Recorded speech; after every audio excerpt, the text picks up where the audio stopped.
All right. Hello, everyone. Welcome to the live stream. It's a very interesting day today.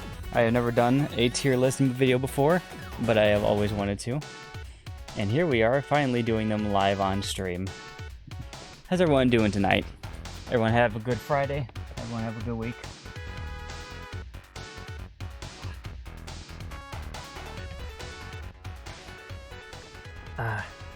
I am here today to express my trash taste in gaming and give you guys a definitive tier list of everything that should be right with my list with the games that I presented here today.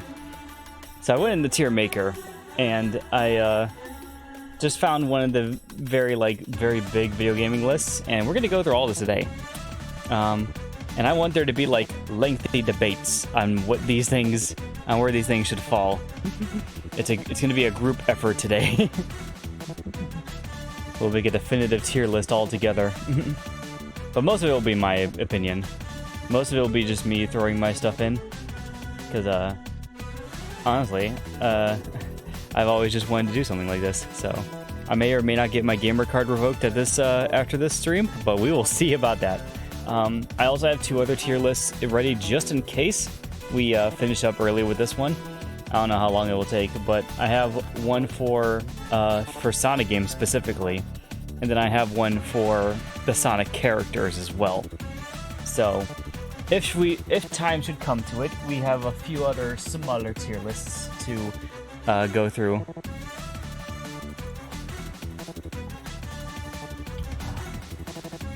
But I'm excited. It's the first time I've got to do something like this on the channel. So let us first start off. So there's 250 video games in this whole tier list. Apparently this is one of two as well from this tier maker. The other half is probably all the games after K, but I have not found the other list of this. So we're just gonna stick to doing all the games from A to K. So any video game titles beginning after the alphabet of K are not going to be featured here. 250 plus games. It's going to be a long night, lads. Who knows? It might be surprisingly short, because honestly, some of these might not go down. Some of these might actually be pretty easy picks. Who knows? So first of all, I am going to at least put up my. I have my ranking of how I'm going to be doing all of these on the top left up there. So basically S tier here means that these are really good games. This is the top tier game. This is what I think is the best out of the whole list. There's only going to be one game in that tier, so it is going to be a very special list. So everything A list is probably going to be pretty full if I really like all the games. But only one of them will succeed to S tier. A tier is really good games, so games that I just I think are really good and deserve a lot of praise. B tier games are good games, so they're games that you like playing, but they're not necessarily the best games. They could be better. C's are average, so it means that there's good parts about them, but there's also bad parts about the game, so it kind of averages out in a mid-tier range. D tiers are going to be the bad games. So these are games that are there's some good to be had in some of the games. They can be pretty trashy, but for the most part, the bad parts outweigh the good. So it overall is just a very bad experience. And then F tier is just trash. This bottom tier. Any games that go down here are just not even worth looking at. Nothing will make me want to play those games. And then the last tier here is going to be probably the most full one, to be honest. And it's going to be the one tier that I have not played the game in. So if I have not played the game, I will just put it at the bottom and I will forget about it. Because if I have not played the game, I cannot really give a definitive opinion about it. So yeah, that's that. So I think we should start from the bottom tier, kind of look through some of these games and just see what. Oh god, yeah, look how many games we had to go through. Yeah, let's just kind of go through them and I'll pick out the ones that I know that I haven't played yet, and I'll just put them down into this tier can't just put Apex Legends as F tier. Hey now, I actually enjoy Apex Legends quite a lot, so that's going to be a debate for later. I haven't played all of Battle Block Theater yet to really say anything about it, so we're going to just put that up here. I haven't really played any of the Battlefield games as well. I think the only ones I've played is 3? Yeah, I haven't even played 4. I only played 3. So the other ones I can't even say anything about, so I'm just going to put those all in the have not played tier, including, yeah, Bad Company, including that one, including Hardline, including whatever the hell this one is. 2, 1, this 80 whatever, and that one. Yeah, I have not played any of those Battlefield games yet, so I can't say anything about those. 3 I have played a little bit a while ago, so I'll try to remember that as we go across it. Oh god. What the hell is it? I have never played Clash of Clans, so I'm just gonna put that down there. And I've played Bully, but I've heard some pretty interesting things about it. Is that Bloody Good Time? I don't think I played that one yet. I haven't really played any of the Batman games, to be honest. I've heard they're really good games, and I probably would enjoy them quite a bit, but we're just gonna kind of chuck them down into this tier.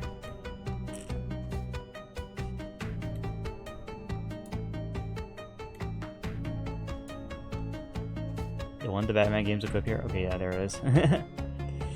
I have not played Bayonetta 2 yet, and I haven't played as much of Bayonetta 1. I've played like a little bit of it, so I don't know if I'd be willing to put up for debate yet. I would rather get the full experience of the game first before I judge those two. I would love those games though. Without a doubt, I feel like I would love those games. Club Penguin deserves to be an S tier. Hey, now out of all these games, that's a hard bargain there, Pansy. I'm not sure if I can agree with that. I never played Bendy. I've watched people play it, but I haven't played it myself. Beyond Good and Evil, I haven't played that either. Is this also Beyond Good and Evil? Or is it just Beyond? I don't think I played that one either yet, though. Beholder, I have not played that one. Yeah, this tier is going to be the most full one for sure. There's 250 games in here. I don't think I would have played all of them. Yeah. We're just going to clear out all the ones that I'm just like, what? Who are you? Who are you? Call of Wars, I have not played that. I played Bulletstorm. I didn't play much of Catherine either, so I'm going to chuck that down here as well. I've wanted to, but I haven't been able to get around to it. Same with Celeste, I wanted to get into it as well. Child Light we haven't even done yet on stream 2. I want to play that for sure. That might change on Steam stream once I play that. Haven't played City Skylines. Have not played Chivalry. Is that the... I'm pretty sure whatever that is, I haven't played that. Red Alice's, or Red Alerts, Red Alert 3. Yeah, I don't think I played that. Oh god, all the COD games, oh god. So some of these I haven't played, but some of them I definitely have. Never played Call of Duty 3. Modern Warfare. Yeah, that's the original Modern Warfare. I don't think I played the original Modern Warfare. I did play World of War. I never played Advanced Warfare. I played Black Ops. I played Black Ops 2. I played Black Ops 3. I played all the Black Ops. Actually, wait a minute. Was it? By the way, is this one not Black Ops, actually? Wait, what is this one? Is that Warzone? I don't know. I'm unsure what that one is. So I have to kind of just judge them by the pictures, because I'm not entirely sure. Never played Ghosts. Never played Infinite Warfare. I played Modern Warfare 3. I don't think I ever played 2.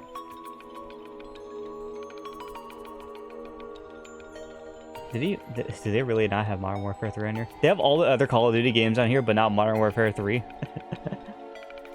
That is sad. Okay. I heard Modern Warfare 2 is really good as well, though. All the Call of Duty games go to F tier. I also enjoy myself some Call of Duty games, but some of them, I don't think they would be at least A tier. Probably, I don't think I would put them in A tier at least. But we'll come to that when we get to that. I never played Comedy Night. Coming out on top. I never. What even is that? Is that a movie? I don't even know. Company of Heroes, no. Condemned, no. Contagion, no. Crackdown 2, nope. I've wanted to play the Insane Collection, but I have not gotten to it yet. Crazy Taxi, nope. Cry of Fear, nope. Crisis, nope. CS:GO, I have not fully played yet, but I've seen a lot of people play it. Have not fully played Cuphead either. Oh wait, I forgot. Let me scroll back up here for the Borderlands games. I did play 2. I never played the original. Yeah, I never played the original. I never played Tales of the Borderlands either, or the pre-sequel. But I did play 2. I also played 3, but 3 is not on this list, very sadly. Let's see. Oh, yeah, there's the other Red Alert game. I haven't played that either. Haven't played Banished. Haven't played A Way Out. I wanted to though. I wanted to find someone to play that with.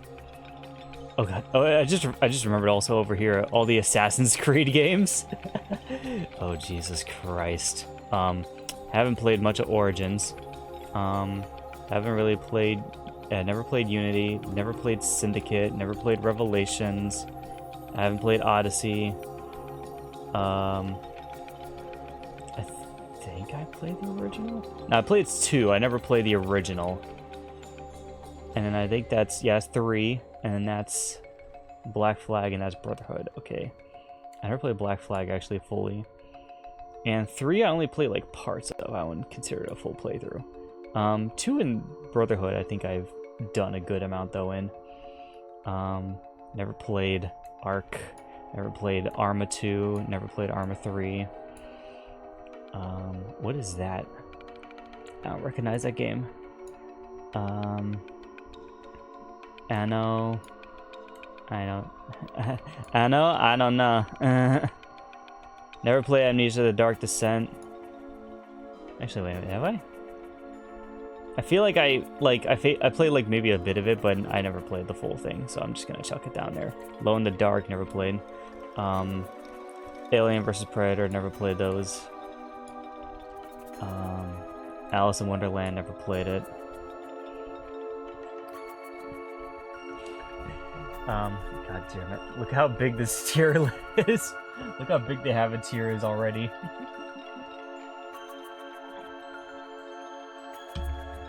Oh my god, this is great already. Never really played much of Deus Ex or the original as well. Humankind or the original one here as well. I haven't played Devil May Cry 5 yet, which I've wanted to. Well, actually, I played a little bit of Diablo 3. I think I at least played enough of it with friends to kind of know what it's like, so I think I can leave that one in. Darwin, I have not played. Yeah, I'm just kind of skimming up here and just like being like, which of these have I played or not? Oh yeah, World War II. I did, but I didn't. Like I played like a little bit of it, and that was like a little bit of the campaign, and then some multiplayer. Also, I wasn't the one I was playing most of the time, it was my friends. So, yeah, I'm gonna chuck that with the rest of the Call of Duty games down there. Which are, okay, I see you, up here. Okay, yeah, I don't know what, D4? Yeah, I don't think I played that either. I've wanted to play the Dongo Bongo games, but I've not yet. I've heard they're pretty good. Darksiders 2 and 3 have not played yet. Definitely have wanted to though, because they do look very cool. What the hell is that? Is that one of the Darkstar games too? Is that like one of the DLCs for Darksiders or something? I'm just gonna chuck that down there. Oh no, yeah, I see it there. Yeah, Darksiders is up there. Okay. Oh, that's the War Mastered Edition. Okay. Okay. I did actually play Dark Souls 3, so I can keep that. Haven't played Darkwood. Or Dauntless. Or... whatever that is. Daisy. No, I never played Daisy. Dead.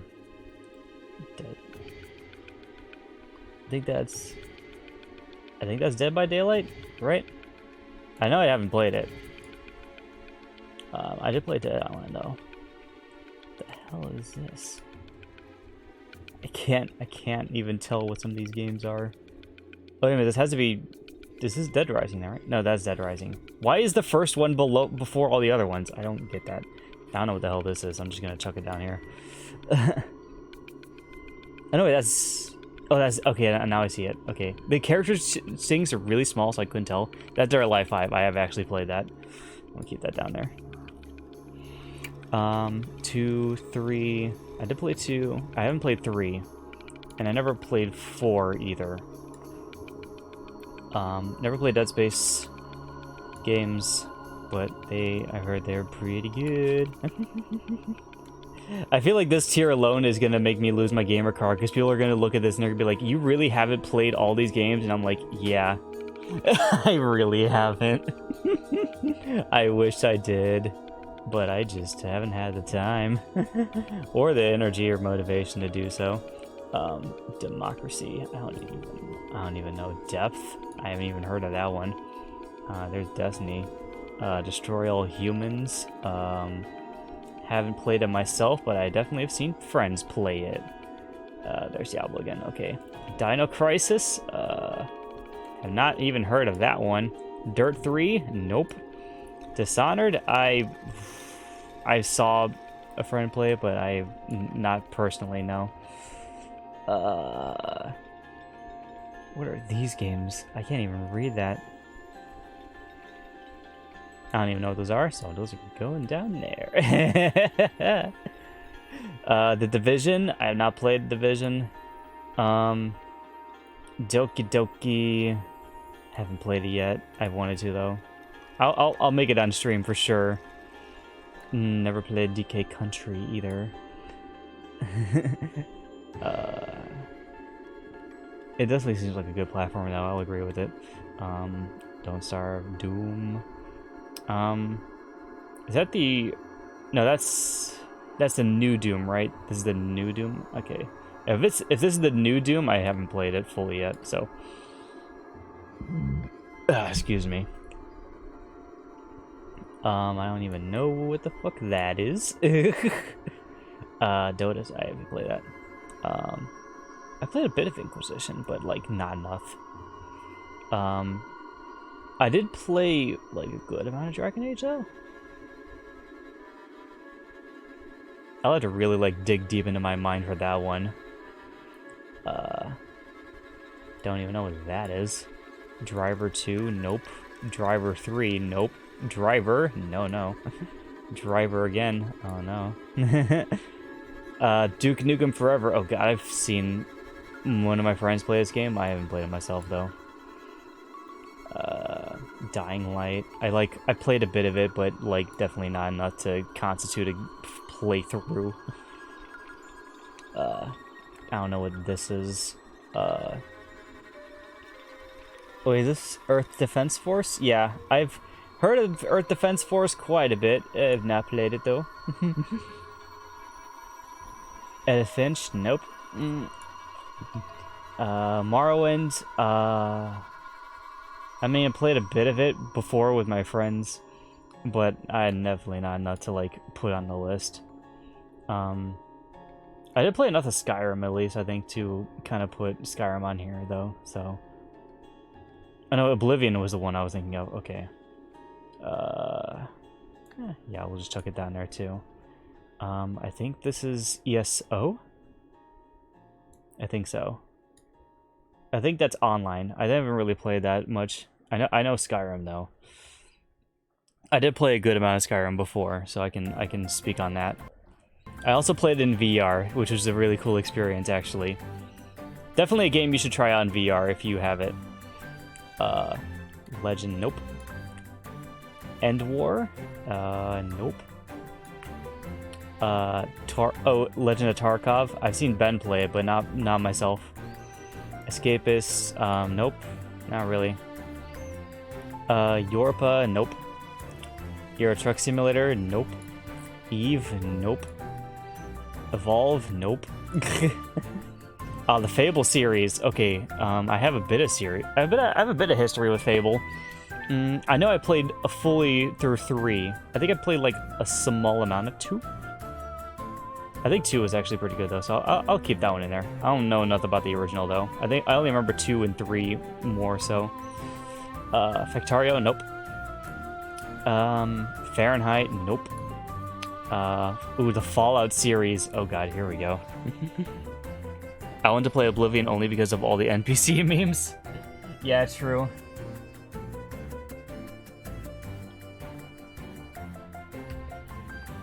Yeah, I never played much of Oblivion. I played a bit of the beginning story, a bit of the arena, and that was it. So I don't really consider all of it. I didn't really get that far in it. Okay, so speaking on Fallout though, is this Fallout? Is this the first Fallout? I think that's the first Fallout. You never played the original Fallout.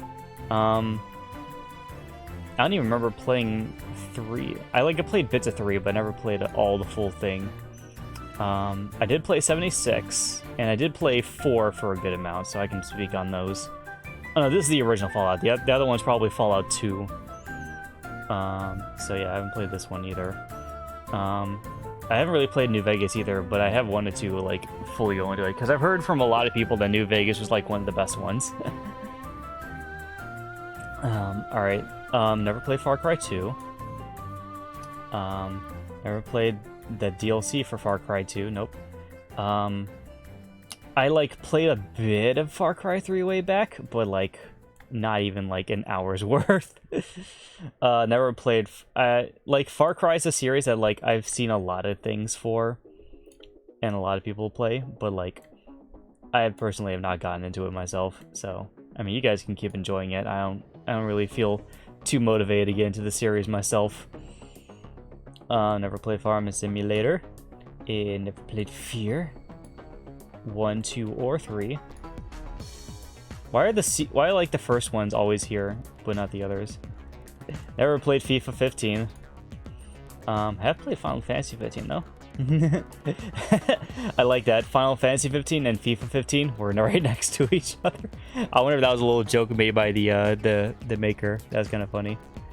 I never played the original Fire Emblem. I have played some of the other Fire Emblem games. Firewatch, nope. There's FNAF. Yeah, it's the original FNAF too. Yeah, I have played that, so I can actually speak on that one. Same with For Honor. I never played Fortnite actually.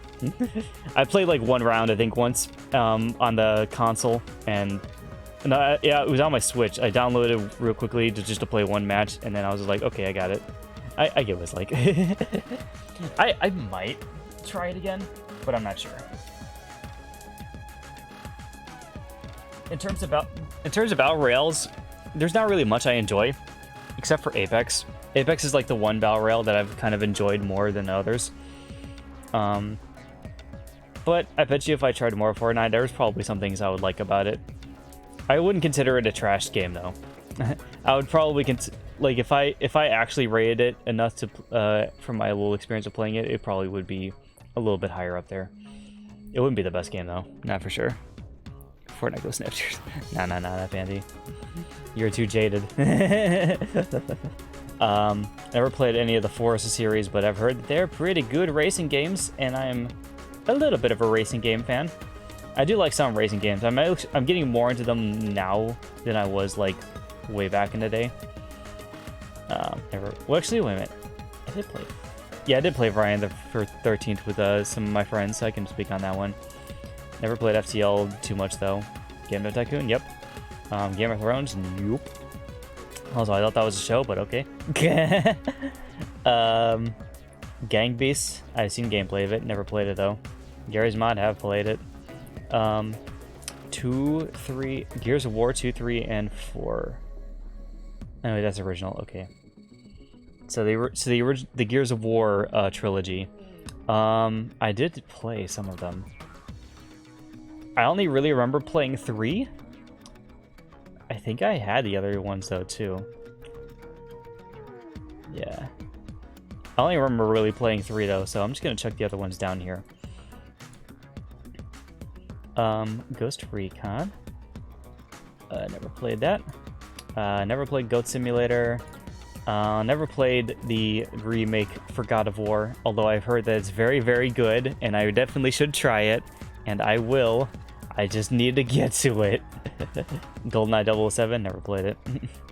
Golf with Your Friends, never played it. Grid 2, never played it. Grim Fandango, never played it.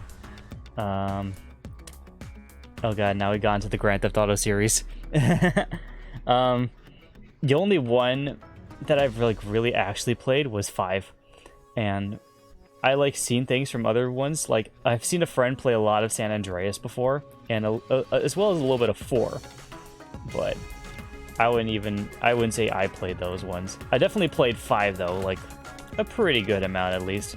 I definitely played the hell out of the online with friends before when it was hype.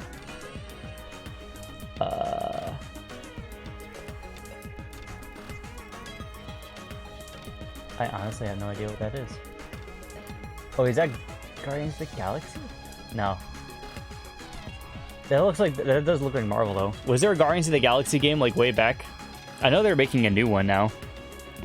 Regular game is better than online. Oh yeah, I've heard good things about the GTA 5 campaign. To be honest, I have wanted to delve deeper into it. I just need to get back into it. I forget who would I even have it on now anymore. But yeah, I think that's a Guardians of the Galaxy game. I didn't even know that they had a Guardians of the Galaxy game already. I know they're remaking it, but I never heard the other one. I definitely play Guitar Hero 3. I like how that's the only Guitar Hero that's on here as well. They definitely could have added more of the series of other games, because they only have one Final Fantasy game on this scene, and they also only have one Guitar Hero. And they're probably, I would say, technically the most well-known versions of them. Same with the Diablo series though, honestly, but yeah. They could have added more, but I feel like they could only add in so many characters of games as they could. H1Z1, never played it. Sad. It looks like a city simulator. I don't think I've ever played that one. I don't recognize it at least. Never played Half-Life 2. Never played original Half-Life either. Did play Halo Combat Evolved. All the other Halos are kind of lost to me. Because I don't think I played any of the sequels. I didn't play Halo 2. I think I played Halo 3. But not much. I did play Halo 4. And then I did play Reach. But I never played ODST. And I never played the Wars games either. So I can at least, speak on these 4 games. Or these 3 games. Never played Harvest Moon. Played Hearthstone. Played Heavy Rain. Is that Hearts of something? I never played that one. Never played Hello Neighbor, although I've seen a lot of hype for that game. I just don't personally understand it myself. I actually haven't even seen anything about it yet. Heroes Genesis? I don't know. I haven't seen that one. Welcome to... Oh, Here's the Storm. Yeah, I played that one. Never played Hitman. Never played Hollow Knight. I've wanted to, though. Definitely played Horizon, though. Hotline Miami 2. Oh, I did play a little bit of that. I think I at least speak on Hotline Miami 2. Not the first one, though. I never played House Party. Human Fall Flat. Never played it. Hunt. Never played it. Played Infamous Second Son. They only have that one too? God damn it. Okay. The other ones are so much better. The other ones are so much better though. Ah well. Infestation. Never played it. Injustice. I did play a bit of Injustice. I don't think I played Injustice 2 at all. But I did play Injustice to Gods Among Us though, way back. Never played Inside. Never played Insurgency. Never played Invisible. The Jackbox Party Pack, so yeah, definitely. I haven't played Jazzbook personally, but I've seen a friend play, and it's weird. Never played Jak and Daxter. Never played Jump Force either. Never played Jurassic Park Evolution. Did play Just Cause 2. Never played the Just Dance games. Though, maybe I would like them, I'm not sure. Never played Kerbal Space Program. Never played Killer Instinct. Never played Killer is Dead. I have played Killing Floor 2. Killzone. Never played Killzone. Never played Kingdom Come Deliverance. I can't really read that too much. I don't recognize that one though, so I'm gonna chuck it down there. Kingdom Hearts. Hey, I know that one. There's only one of the. It's only the one. I'm sad now though. Never played much of Star Allies though. I wanted to get into it though. And never played any of the Knack games either. All right. So there's all my haven't played. Jesus Christ. Maybe this list will be shorter than I thought. Yeah, remember those 200 games that I said I was going to be tiering? Well, I tiered probably a good like 75% of the list already. And to go in the rest of these tiers, we have this list at the bottom here. These are the games that I know that I have definitely played. Oh wait, never mind. I see a mishap. I never played Banjo-Kazooie either. I guess I missed over the Bioshock series too. Is that the first one right there? No, that's the first one. What is this one? Oh, that's the Bionicle games. Yeah, I never played that. I did play a bit of original Bioshock though. I think I did actually play a little bit of these. Not Infinite though.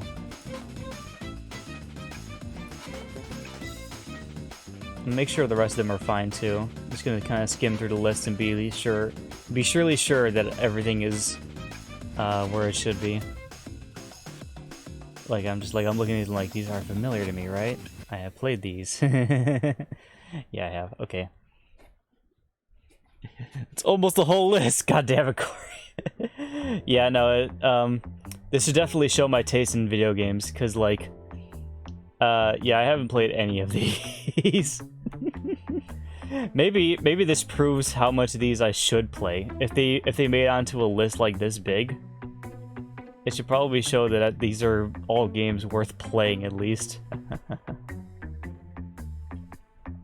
All right then. So yeah. So how many games do we have left? I'm curious now. 1, 2, 3, 4, 5, 6, 7, 8, 9, 10, 11, 12, 13, 14, 15. 1, 2, 3, 4. 15 times 4 is 60. Yeah, 60, 61, 62, 63, 64. So there are 65 games to... I have 65 games to put in their spots. So, you know, 65 out of 250, I would say, is not that bad. I only took off like almost 200 of the games already. Was that actually like 200 of the games? That's crazy. That's crazy. All right, so let's get on with the actual. We might actually have to get into the other tier list today, fellas. Yeah, I might make this a multi-episode stream.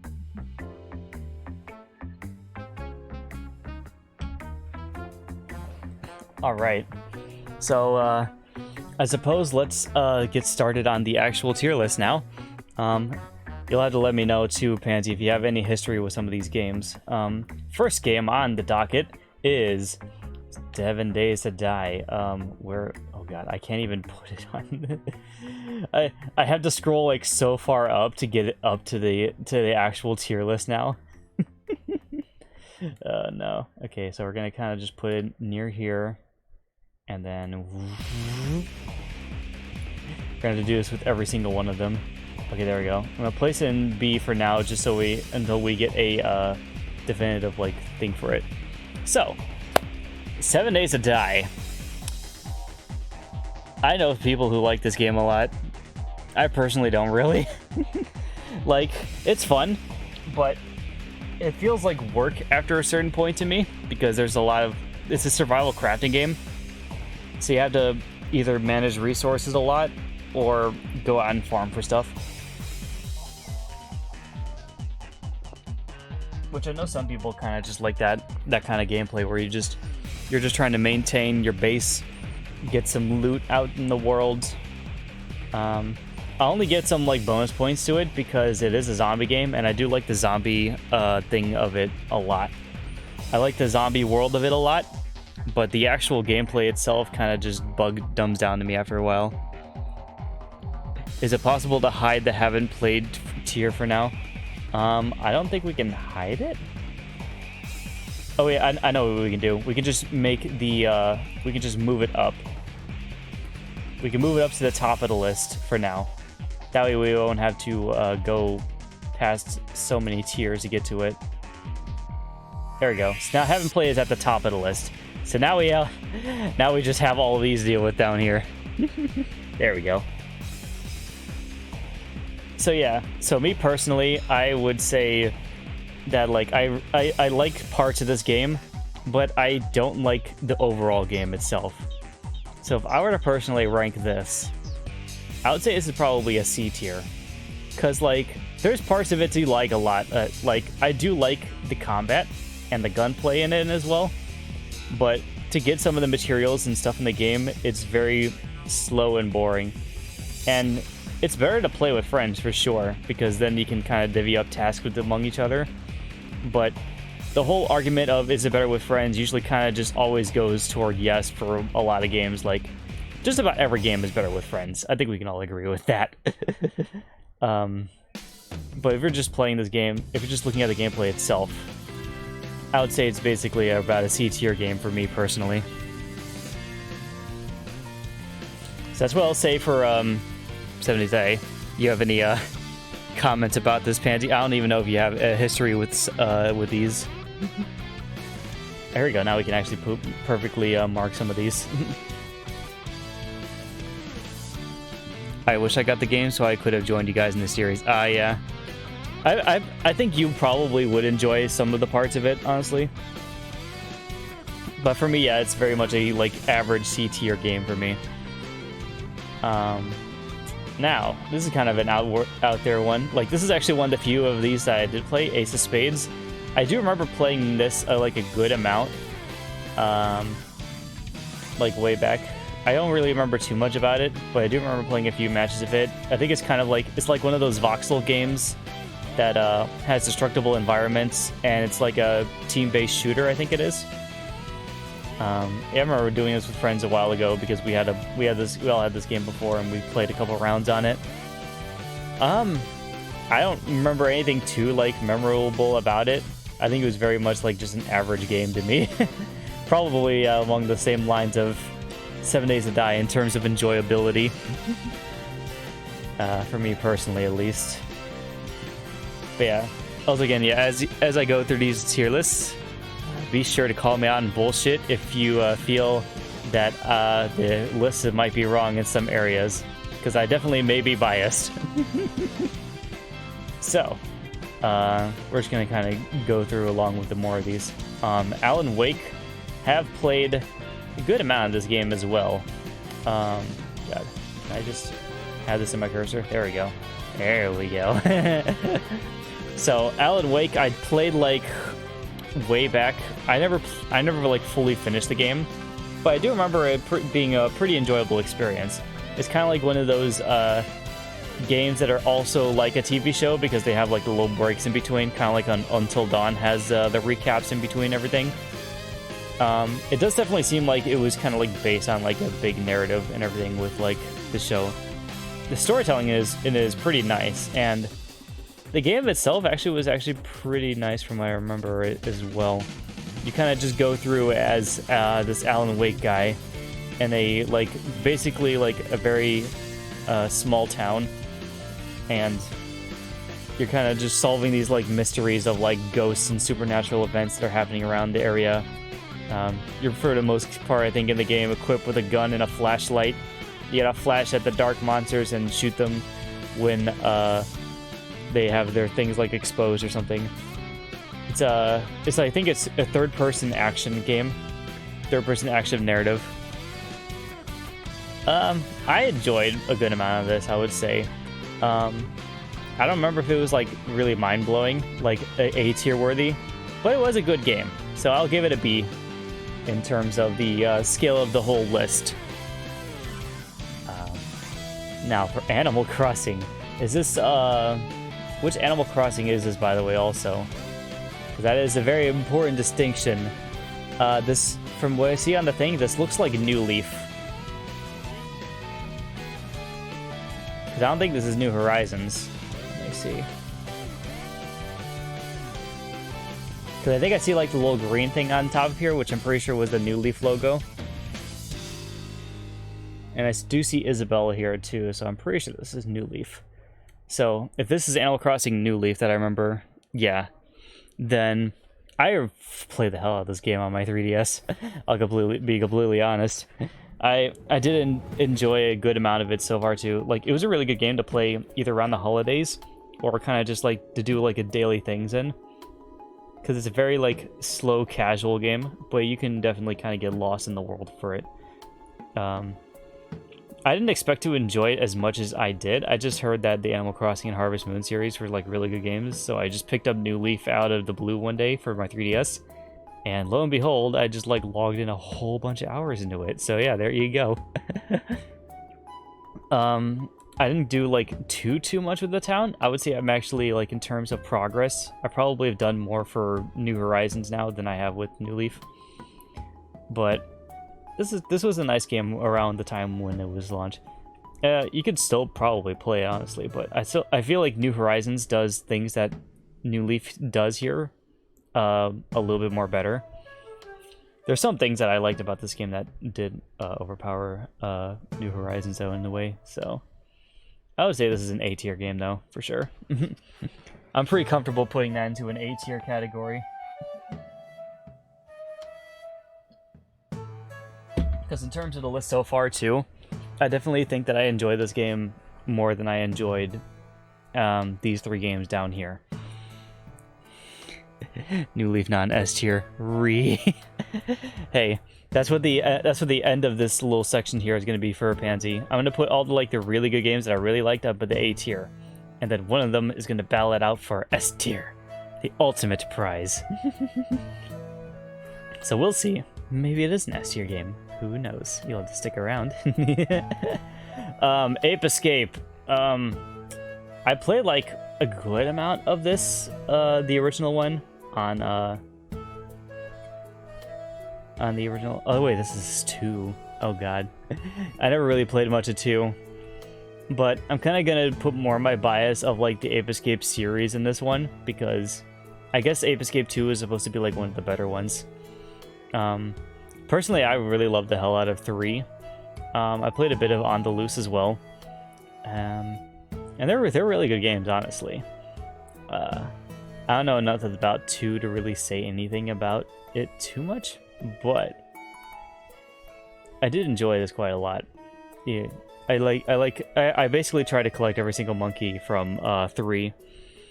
If this was 3, I would definitely probably like be debating about this for S tier personally, but I don't know enough about 2. I think I'm okay with putting it in A tier at least, though. I think it was definitely a really enjoyable experience. I need to play 2 for sure though, because I've heard, because I have it for my PS4 and I just need to get into it. Apex Legends, I'm just gonna drop that into Apex Legends. I do like a lot though. I've been playing this a lot more now with Alex and Ben, because we kind of have our and sometimes also Elizabeth if Ben isn't around to join us, but it's a pretty enjoyable game. I've put in a good amount of hours into it so far. Like, I played the hell out of it when Season 4 was around, and now I'm playing the new season they're on. Now I think this is 9. along with the legacy and the legacy events that's going on with it now. So I do enjoy this game quite a lot, though, personally.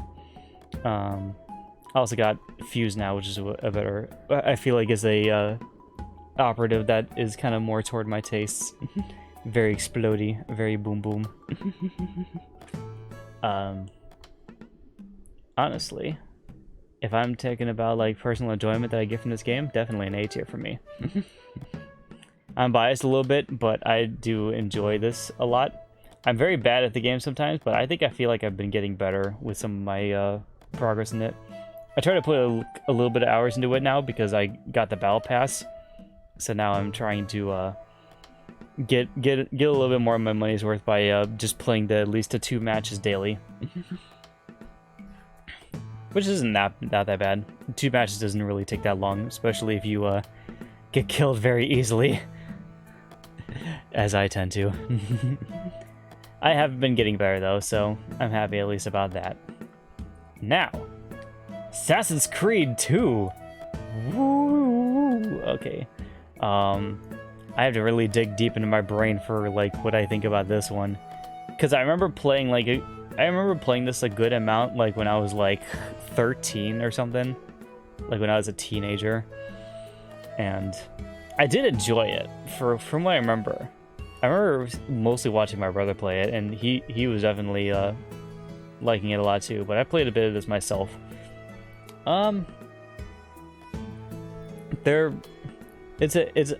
It kind of really maybe started to get more into the series, which Brotherhood I feel like is a little bit better than 2.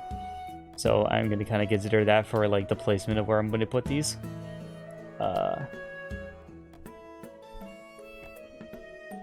I think it would probably at least along the same lines of Alan Wake, because I enjoyed the stuff in Alan Wake a lot, and I remember enjoying a good amount of the stuff in 2, but I enjoyed the stuff that was in Brotherhood more. Which, speaking of Brotherhood, I'm just going to place that in the A tier as well, because I kind of consider Brotherhood better. I wonder how many Assassin's Creed fans are going to be livid about this one. Again, personal bias. But I just like Brotherhood a lot. I play a lot of Brotherhood. Out of all the Assassin's Creed games, I think it's like the one I put the most amount of hours into. I wanted to play some of the others though. Like I think I put in the haven't played section before. There's Assassin's Creed games. I wanted to play Black Flag definitely, and I've also heard Odyssey is really good now. And I also wanted to put some more into 3 as well, but I heard Black Flag was mostly like a really cool one because it was all piratey themed and everything. But yeah, I would say definitely Brotherhood is probably the same amount of enjoyment that I get from like these type of games here. So I'll fit into A tier with everything else. Battlefield 3. This is a game that I played pretty good amount. I remember playing the online of this mostly. I played a bit of the story, but I mostly played the online because I like playing online shooters back in my high school days. It was either Battlefield 3 or Modern Warfare 3, or I think sometimes even Black Ops 2. Yeah, Black Ops 2 was also in there a good amount too. So I think I would say for this one, in terms of enjoyment, like I remember liking it a lot actually. I did, because I like the Battlefield style of the shootings a lot. I just haven't played it enough in recent times to like remember how good it was. I think I'll be safe and keep it in B tier, because it was a good game. It was good for what it was, but it probably wasn't the best shooter. I think they probably refined the formula for Battlefield over the years, so I probably would enjoy the new Battlefields more than I would enjoy third nowadays. So I'll keep it down here. Okay. And let's see. BioShock 1 and 2. Now, for these 2 games, I remember playing BioShock 1 and 2, like, not even that much. but I did play like a good amount into it to kind of get a good definitive opinion about them, I would say. They're pretty cool. They have like a really cool atmosphere to them, and and the way that like the whole game works with like the fear of the big baddie as well too, and like things that you have to do to get around everyone in there. It was just kind of like it was just a really cool experience overall. In terms of enjoyment though, I remember probably having the same amount of enjoyment as the B tier games as I did with this one, so I'll chuck those both into B tier. Just from my knowledge of like what I remember playing of these games way back in the day.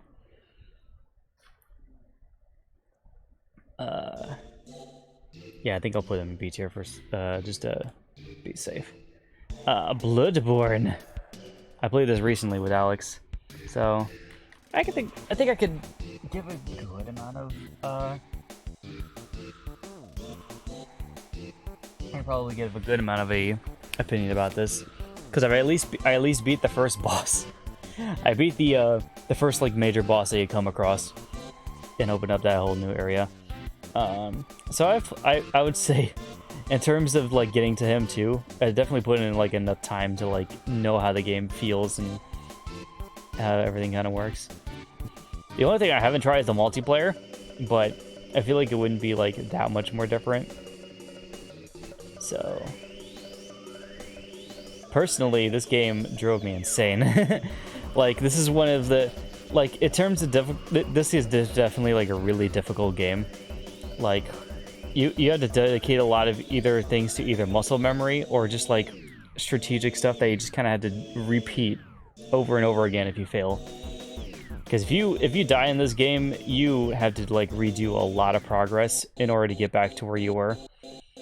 So it's very punishing with how it does it, especially also if you just die to some random enemies and you just lose all your fucking blood echoes, which is not a fun experience, I can tell you that firsthand.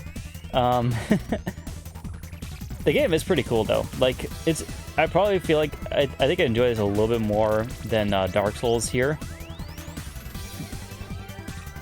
I do enjoy like the aesthetic more of. I enjoy the aesthetic of both games honestly, and I like the magical stuff that Dark Souls 3 has and stuff with its stuff too.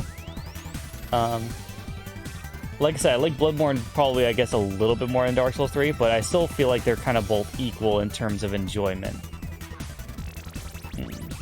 And I would say just because they're games that I haven't really gotten a good grip on, and I haven't really gotten too big on, I would say I would put them in the B tier. Both of these right alongside each other in terms of enjoyment, because I still enjoy all of these games up here a little bit more than these ones at the moment, because this is kind of just a style of game I have to really like get used to, and I'm not even sure if I want to get used to kind of that style, because it's something that you have to dedicate a good amount of hours into to really like hammer in everything. Just because the game is so punishingly difficult that you could lose a lot of progress if you're not careful, and if you find yourself against a tough enemy that you just misinput against, or just easily die to over and over again, especially the bosses. So, in terms of that, I would say that like the games are definitely very difficultly hard to the point that you might want to quit them, honestly, but they're still enjoyable games. I at least enjoy them more than 7 Days to Die and Ace of Spades. Now, Boom Blocks. This is a game I played way back in the day. Back in the Wii days. This is a very weird game, because it's like a little bit of like a 3D physics puzzle game, where you kind of just had to throw things at the screen and knock over towers in like the fewest thing possible. Lots of explosions, lots of little things like that. In terms of personal enjoyment, I mean, I did enjoy this game. I'm not gonna say that I didn't enjoy this game. It was just a very weird game, and like it was kind of short, so it didn't really go like too far deep into it. I probably put it in the B tier with everything else here. I'd say I probably get the same amount of good enjoyment here from as I get from all of these here. Like, I would still definitely choose these games over these at this point. Bonerlands. Borderlands 2 was a pretty good game. I will say. I played this a good amount with friends as well. I like the roguelike kind of shooting, looting aspect of the game a lot. I like the humor of it a lot. I like the setting of it a lot as well, the post-apocalyptic setting as well. I like the characters quite a lot as well. Like, not only just the characters, but like the way they play also. They all have something cool and like different to do with their trees, and then you can replay the game over and over again because the game kind of rewards that kind of behavior. And it's just overall a really good shooter. I would definitely give this an A tier, honestly. It's just a really good shooter, honestly.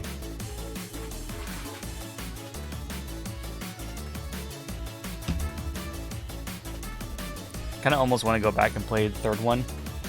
I'll just have to like rebuy it because I borrowed it from a friend before. It was definitely enjoyable. I definitely enjoyed that game quite a lot.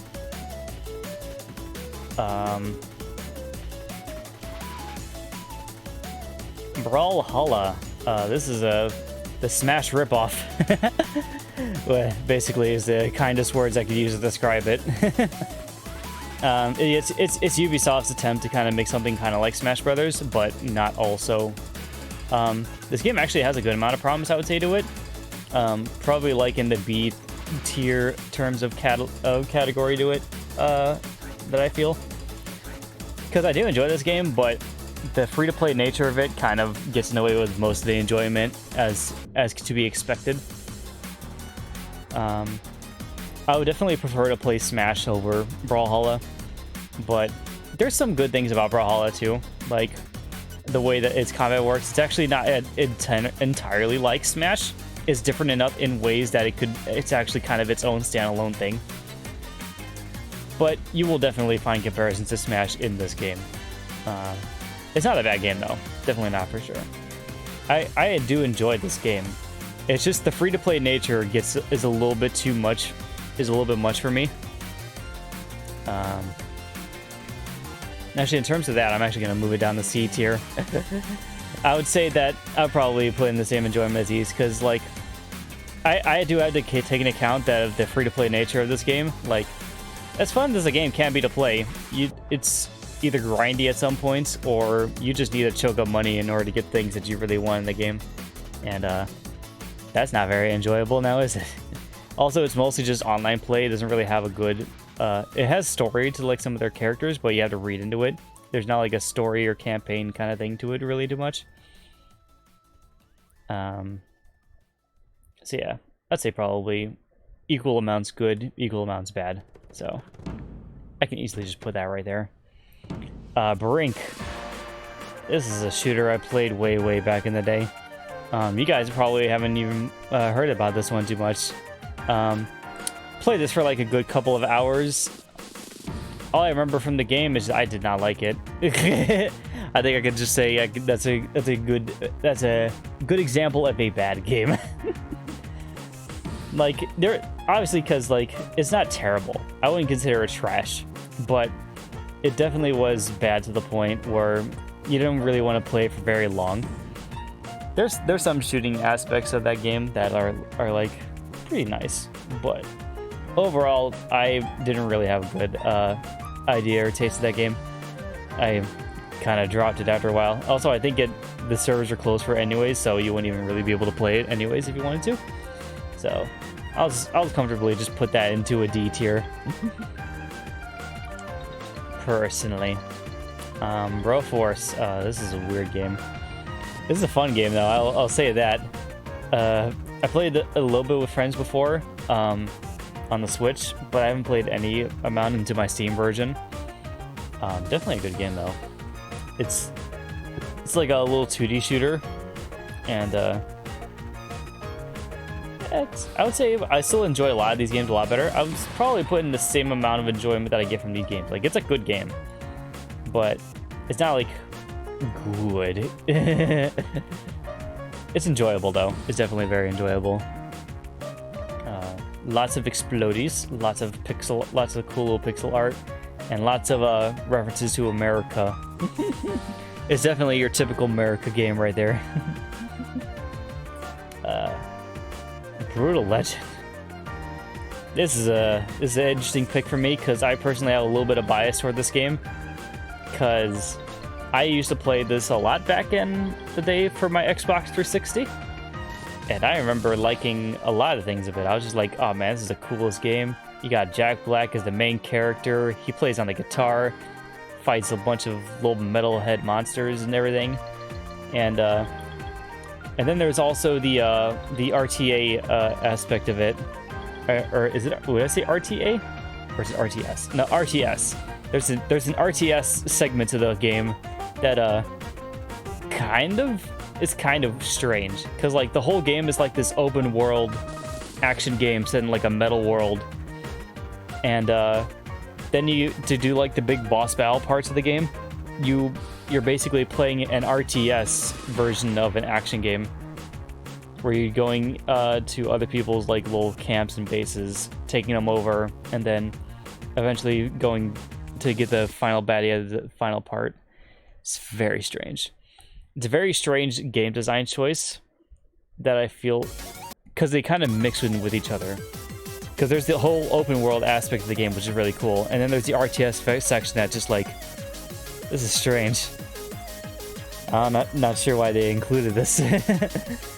Overall, I did enjoy the game. I even enjoyed the RTS sections a little bit, personally. I know some people are kind of a little bit more bothered by it, but I really like the aesthetic of the game. I really like the comedy and the just the overall like look and idea of the game itself. I would say it's good, and just kind of leave it in there. Because there is like good things about it, but I feel like there's things that could have made it better. I feel like if it was just open world action and you just did a bunch of stuff, a bunch of like combo tools with your axe and guitar, then it probably would be better. I feel like it'd be better if it was just an action adventure game, but because they made it an RTS as well, it kind of brings it down a little bit for me. It's also a game I wish I could play on stream, but it has so much copyrighted music and very vulgar stuff in it that I would not feel safe doing so. So I'll have to play that more again on my own, because I have it on my Steam and I would like to get back into it myself just to kind of reaffirm what I remember liking about the game a lot. I just remember really liking the open world of it a lot. That was the main reason why I kind of came back to it a lot. And also the overall aesthetic, because I like the metal music genre as well. And they just kind of made it into a giant open world, which is really cool. Do it anyways. I don't know. See, I just don't know if there's a way to turn off the radio. If I can go through it and find a way to turn off the radio. But then again, the radio is like the whole part about like driving around. Like, if you drive around that game with the radio blasting like heavy metal music from all these classic metal songs, I feel like the game loses a lot of its charm if you don't have that in the background. So, we'll see about it. Bulletstorm. I think I played all of this game. I remember playing at least like a good amount into it.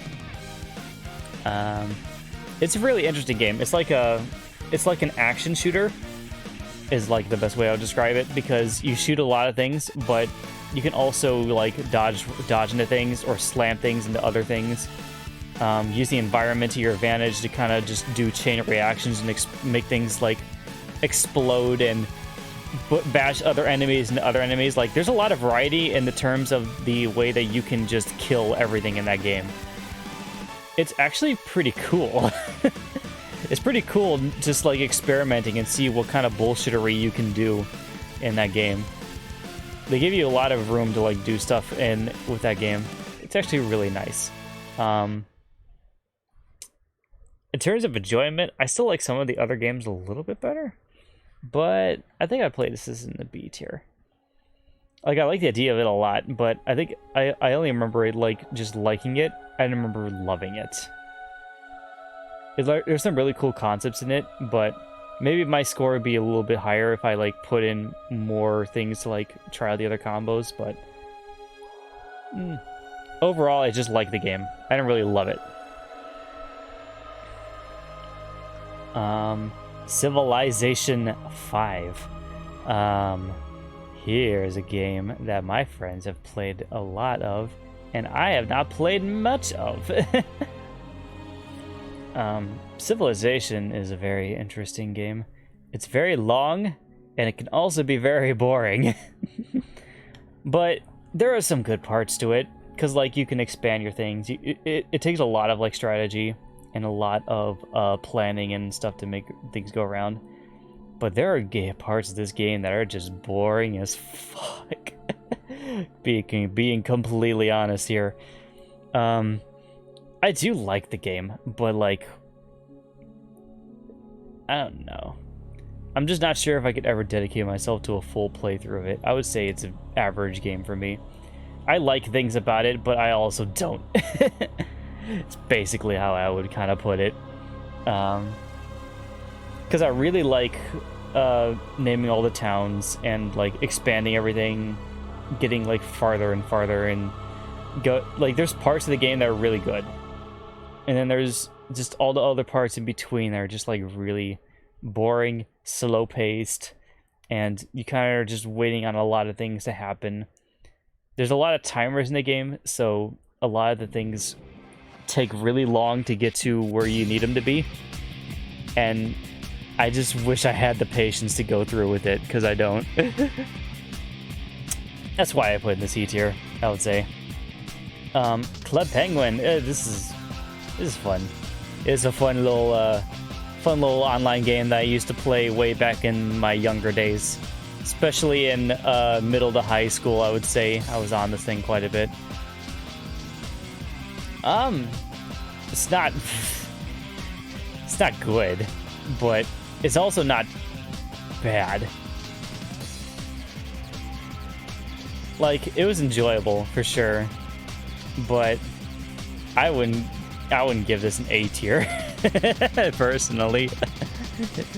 I did like a lot of the stuff about this game though. It was very cute. It was very charming. You could kind of role play with it a little bit. In terms of games of, like, I would play personally on this list though, I would just say, let's see, B or C for me probably. Let me see. Do I like Club Penguin more than I like 7 Days to Die, Ace of Spades, Brawlhalla, and Civilization? Yes. Yes. I would probably say so. I would say it's a good game. I think they shut down the servers for it too, which is very sad. But it was a very nice game. I never played the online game, but the DS version of it was fun, not gonna lie. Oh yeah? Oh yeah, I forgot they did have a DS version of it, didn't they? I always played the PC version. It was pretty nice. It was one of those little MMOs that just, like, it was, like, really cute and had a lot of charm to it. And you could definitely, like, mess around with people and roleplay, and then if you really wanted to, you could put a lot of time into it as much, but the mini games in it were just, like, average. The mini games were very average. I would say the only minigame I remember enjoying in that in this whole game was the pizza game. I was in that area quite a lot. So yeah, that's where I would say I would kind of put everything there. Oh god, okay, now we got the Call of Duty franchise ahead of us.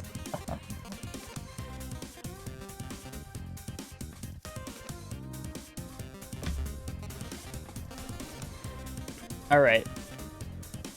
Time to reminisce and remember what I know about all my Call of Duty games. Also, I think I just realized too, yeah, this is actually Call of Duty. So yeah, this is Call of Duty Black Ops right here. This is Black Ops 2. This is Black Ops 3, and then this is Black Ops 4. Now see, I don't remember, yeah, I never played Black Ops 4. I did play Warzone. Can we count that as Warzone? If we count that, wait a minute. Yeah. Yeah, because Warzone was part of Black Ops 4, right? Or is that... No, Warzone is part of Cold War. Did 4 come with anything? I don't remember what 4 came with. I remember what 4 came with. I'll come back to that. That might just be a I haven't played, though, honestly. I played World of War a lot, though. Because I think this is like the first one that kind of came with the zombies mode. So I played a lot of the original zombies on that before. Especially also with friends. It actually had a really decent campaign too, honestly. The zombie mode was really fun to play, but I actually really like the campaign for World at War a lot as well. Because, you know, it's all based on like actual like events and things that happen in war too. I would say I probably enjoyed it as much as everything else up here. A tier for me. I did enjoy it quite a lot. Excuse me. Black Ops. This is the one with Mason in it, right? Where the numbers mean Mason? I believe so. I think I enjoyed this one a little bit too. I feel like I mix up what I remember from Black Ops and what I remember from Black Ops 2 a little bit. Did I even play Black Ops 2? Maybe Black Ops 2 is the one I didn't play, because I remember playing 3, and I think I played the first one as well too. I don't think I played 2. Now that I really think about it, I think I might have skipped over 2. I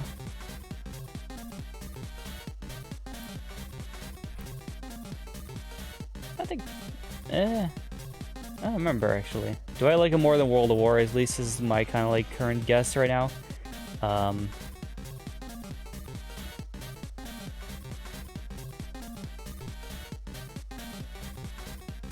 don't think I enjoyed it as much as World of War, so I think I'll put it a tier below. Because I remember playing World of War quite a lot. I'd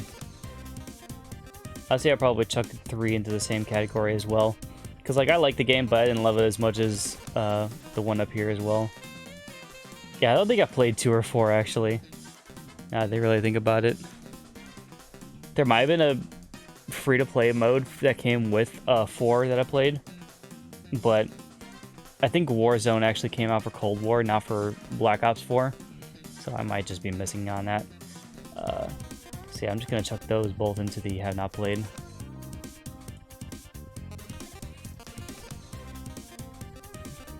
Alright. Now we're going to Dead Island, one of the other zombie games that I remember liking, but also not.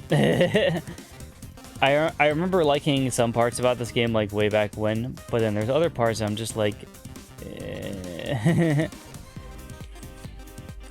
It's a game I want to like a lot, though, because, like, the whole design and, like, thought behind it is something that I would love. But I feel like I think the execution itself of the game doesn't really fully deliver on what I would like of the game myself.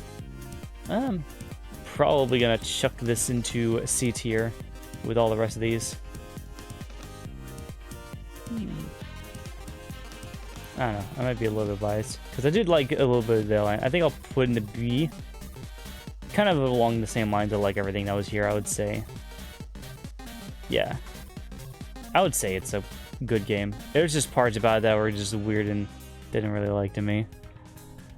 As far as I can remember in the back of my tiny brain.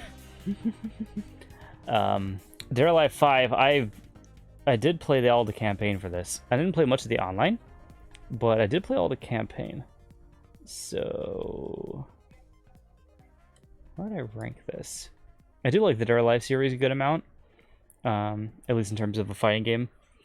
I like the characters and stuff in it a lot. And the story is kind of just average to me, honestly. It's kind of average in terms of like fighting game stories to me. But I do enjoy like the gameplay a little bit. I don't think it's like... I feel like there's other fighting games I probably would get more into it than Dead or Alive, but I do enjoy this one. Probably say it was a good game along with the rest of these. Put into B tier. Okay. Any arguments so far with this list, Pansy? I feel like you might say that Club Penguin may be robbed, but I don't know about the rest of them. Again, I have like the thing on the side over here too, where it's like how I would kind of rank everything, or how I'm trying to rank everything right now. Not yet, yeah. I have a lot of average games actually. No, not average. I have a lot of good games, like games that I liked, but didn't really have that high of an impression of. As I would say, like these ones. Dead Rising series. I remember playing a lot of Dead Rising 2, especially the sandbox mode for Off the Record, because that was just fun to mess around with. Like, just going around, finding random weapons to combine together, and then just shredding zombies left and right with all of them. It was very enjoyable. Also, you don't have to worry about the timer for the story stuff. So, it's a very nice sandbox game to kind of just mess around with zombies in. I did enjoy all of them, though. I did enjoy both of these games, though, pretty well.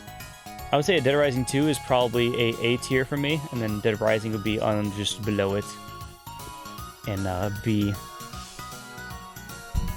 Because again, like there's, because also what I've seen from reviews and everything from the game is that like there's good parts about this game, but there's also very bad parts about some of the things in this game. Like, because I know that sometimes the game can crash and even get to points where you had to restart a lot of progress. I personally have not gotten to that, but I can imagine that would be very bad. Also, I remember just like liking this one a lot better than I'd like this one. So I think there are at least a tier's worth of difference in that regard. Ranking 2 is better than 1, yeah. Off the Record is better than the original Dead Rising 2, mainly because you get to play as Frank again. Yes, that's also true. Yeah, that's just how I feel. I feel like 2 is better than 1, in my personal opinion. Because I feel like 2 did a lot more things better, especially with the crafting components that you can like make bigger and better weapons out of. So yeah, I would say that's where I would put those two. Destiny. Here's a shooter thingy that I played basically the whole story for, and a little bit more of the online components too as well. I played this game before it became a free-to-play. I do like it. It's not the best shooter in the world, I would say, but there's enjoyable things to it. It does play I understand why they went free-to-play after a while, because it does play a lot like a free-to-play game. So yeah, because like some of the things in the game you kind of have to grind out things for to like get better and better guns for. I do like some of the supers though in the game. In terms of shooters, actually, let's see. Would I rank this higher than Battlefield 3, or would I rank it on the same like level?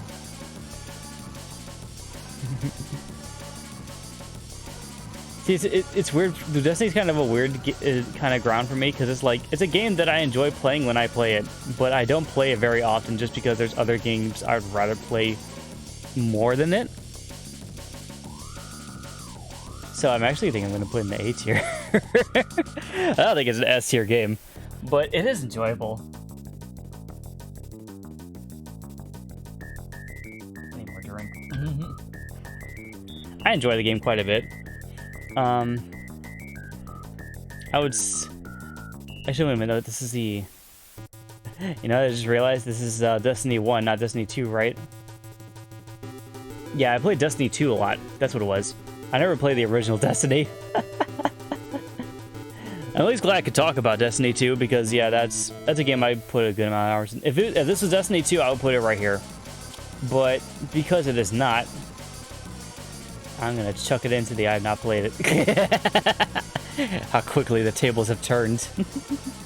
I wonder, should I do that with Ape Escape 2? Because this is Ape Escape 2. I can see the little. I remember this is the logo 2 right here. Because I'm comparing this more to 3. And I technically haven't played 2 yet, so I think I might have to chuck this in here as well. Because I actually, like, as much as I've played the hell out of their counterparts, I had not played these two games specifically.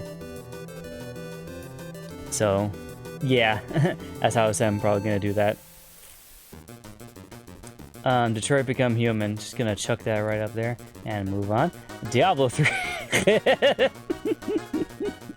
I have a lot of bias for this game, I'm going to be completely honest. I love the hell out of Detroit Become Human. I've seen a lot of people play it. I have basically played every single route that I can of this game. And I just really like the narrative. I like the story. I like the characters. I like the way the game looks. It's very, very pretty. It's not the best game. I would say it's not like the... Like, it's not really, really, really good. But it's really good for me. I can't help but love it personally because I love the aesthetic and I love everything that's in the game. There's some parts about the narrative and story that drives me crazy, but overall it's a very, very good experience. I would highly recommend everyone to play this. Detroit looks like fun. I would really want to get the game. You definitely should. If you haven't seen anyone play anything about the game, I would say definitely go through your first trial and just see what happens. Because it's very much a choose-your-own narrative adventure game to the point where it's like all your choices really matter. And if you really don't want to do something in the game always gives you alternatives on like different paths that you want to take with your characters. It's also very action and emotionally driven as well, so you'll definitely get a great experience out of it. I love just watching people play this game because I love seeing just how they react and like what routes they decide to go on. This is very cool. It honestly might be my S tier game, honestly. I might not even be joking with that. I really enjoy this game over every one of these. But I'm going to wait until the very end to give all the A tier games a decent chance at the S tier. Diablo 3. I played this game a little bit. Probably a good few hours with the friends. I never got very far into like the story and everything with it, but I remember getting a few things from my mage class in that game. It looks like it could definitely go a lot better. But I just remember liking the game. I probably would put this in the A tier had I put like a little bit more hours into it. But excuse me, I just haven't really gotten the time or motivation to go back into it personally. If friends really wanted to play Diablo 3 again with me, I would probably pick it up again with them and just see how much more I can go into it. But as for now, I would say it's a B game for me. Don't Starve. I like this game, but it's survival craft, which does bring down for me personally.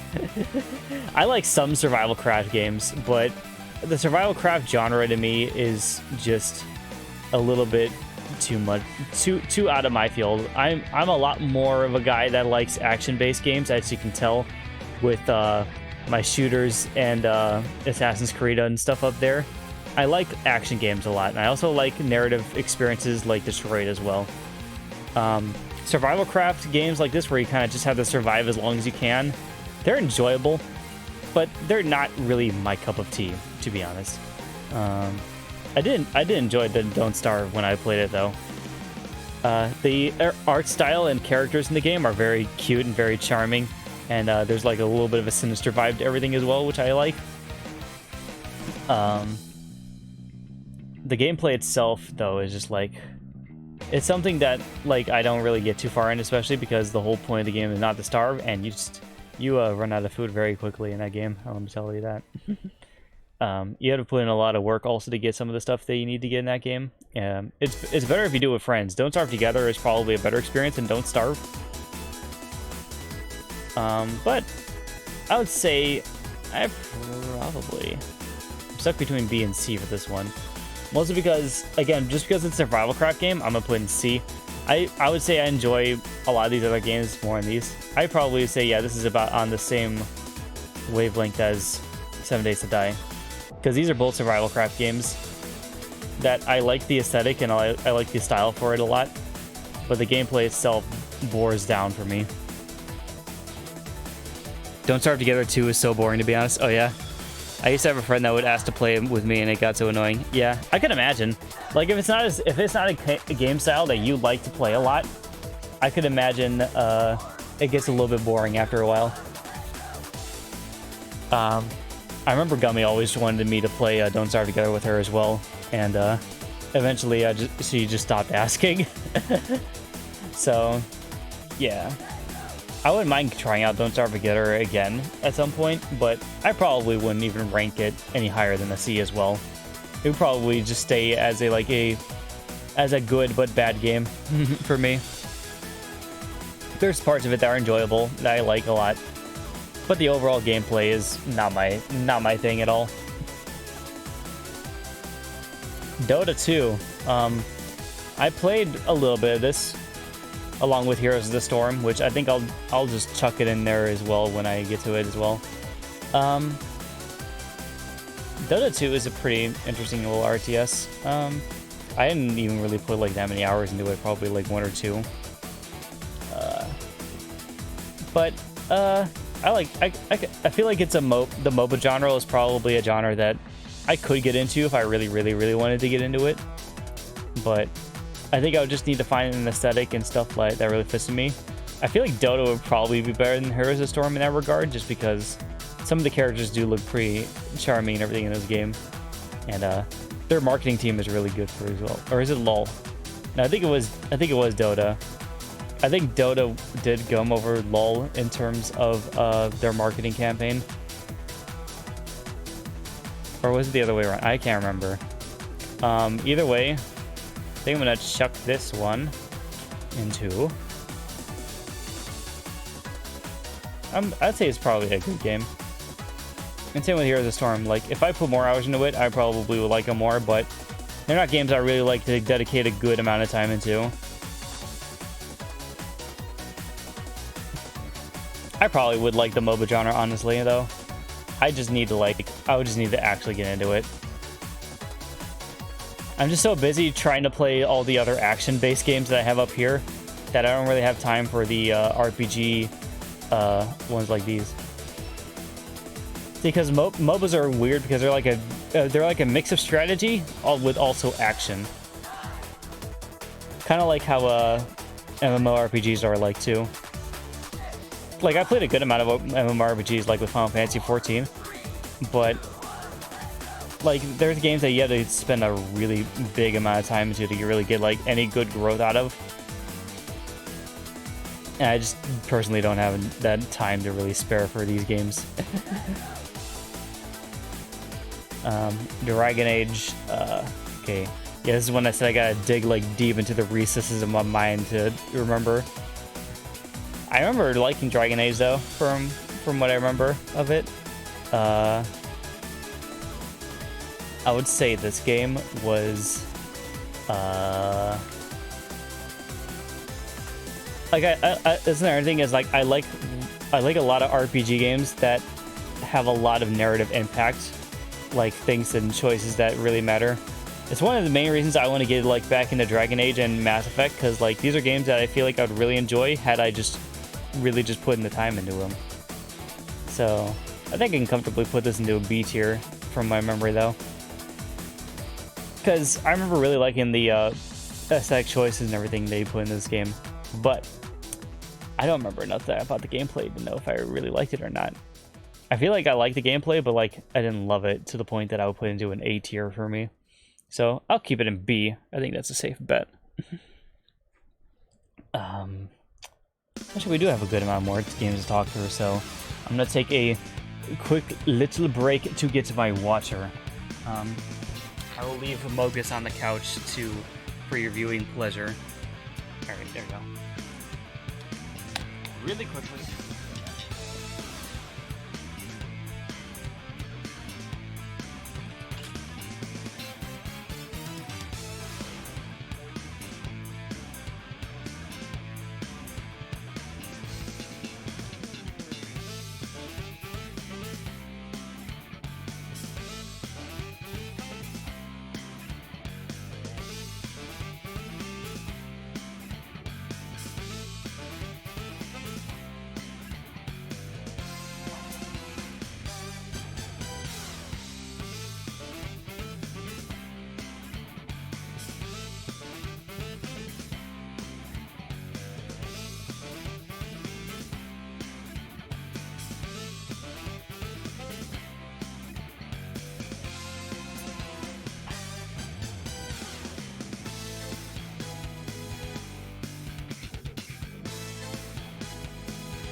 Alright, I'm back. Thank you for the ooh spam. As always, Pansy. Oh, so yes, by the way, that is the canon name for this plushie right here. This is Amogus.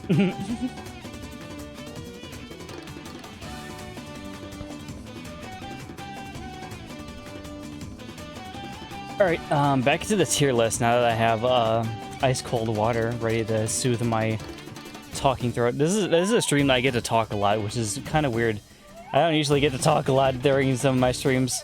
I usually just make little random comments to the things that I come across. And I'll let the gameplay do the rest, but now I actually have to discuss things. It's weird.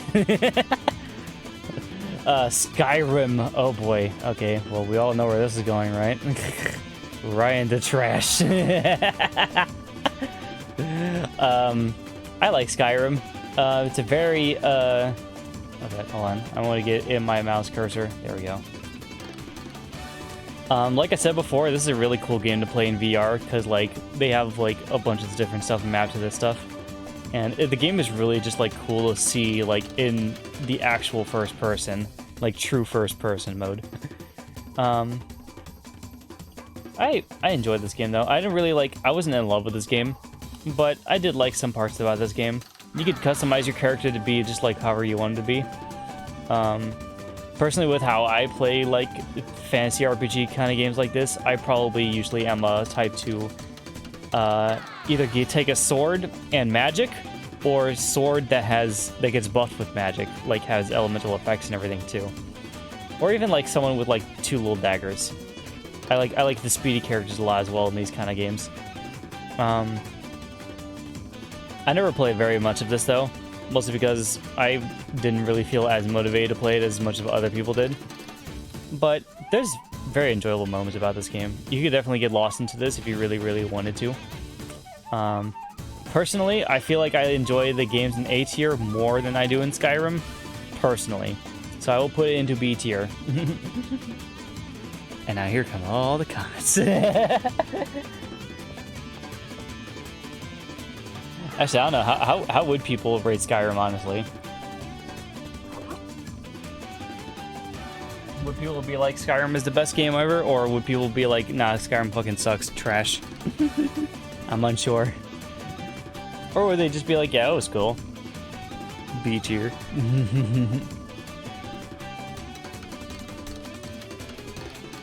Yeah, this is my personal list after all, so...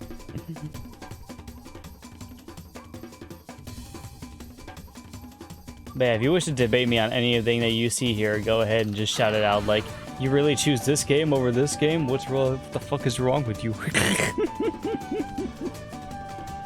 And if you see this stream after the fact, please put it in the comments. And judge me on my trash taste. Please, I welcome it. I honestly hadn't planned to form an opinion on it, to be honest. Yeah. Yeah. That's kind of how I feel, too. Like, I did play, like, a good amount of it, but, like, not enough to be, like, you know, a casual 100-hour run into the game. Because I know you could just casually put 100 hours in and not even see everything the game has to offer. But if I did build a character like that in a game like this, I would probably do, like, you know, what I mentioned before. Probably swords used in magic, because that's how I like to play these games. The Fable series. Fable 2, again, I remember having like very vivid memories of both my brother and me playing it a little bit. I mostly watched him play it, and I remember he had like a true good route for one of his characters, and then he also had a true evil route. I think I just tried to be good the whole time. But I like a lot of the jokes and humor in this game as well, and it's just a very funny series. it's very comedic, I would say, and kind of satirical, but it also is kind of like a proper RPG as well, so it's kind of nice. I would say I probably enjoyed everything still in A tier more in this, so probably in the same tiers of enjoyment as Skyrim gave me. Same with Fable 3 as well. Like, I played a lot of Fable 3, because I played like through the whole campaign of it before, and I got to the point where you become a king and everything, defending against the big thingy at the end. There's some really cool plot twists and everything in the game that actually kind of threw me to a loop. I was just like, well, that's cool. Like, the way that this game did its narrative was very cool. But the game also was still very funny and satirical in some of the ways. Overall, I did enjoy them, but not like I didn't love them. So I would say B tier. You're probably gonna see a lot of B tier games because it's just a lot of games that I played that I'm just like, yeah, this is a cool game. I didn't really like it. I didn't really love it, but it was cool. That's basically what B tier is to me. It's just like, oh yeah, these games are cool. And C's just like, whoa. And C's are like the games that I really have mixed opinions about. I'm just like, man, these games are fun, but I do not like them. And D's just like, nah, fuck that. Rather not though, actually. If I had to, I would, but I would rather not. Again, F is for like the games that I'm just like, I just hate you. Which I don't even think I would put any of these games into F tier. I don't even think we're gonna have a trash tier game, to be honest. I don't really play many games that I actually like avidly hate, honestly. Because most of the times if I play a game I don't like, I just stop playing it. Alright, Fallout series. Fallout 4. I like this game. I didn't play like deep into it, but I think I played like a decent amount through the one campaign. Didn't play any of the DLCs, but I did watch someone do it. Overall, probably a solid B tier game. There's parts about it that I liked a lot, but there's some other parts that I'm just like, they were a little bit slower. I didn't really like too much, but overall, if I really wanted to put more hours into it, I probably could, but I just don't really have the motivation to, honestly. Fallout 76 is a game that I played online with friends for a good amount around the time of its start. I remember initially having like very bad reaction to it. Like, if you asked me around the time that this game came out, I would have said this is a D tier. Because I did not like this game when it first came out. I know it's been significantly improved and everything over the time that it's been out for. So I don't think I would rate it D anymore. I think I'd at least rank it a C, because like I did like parts about the game, honestly, when I played it, but I also didn't.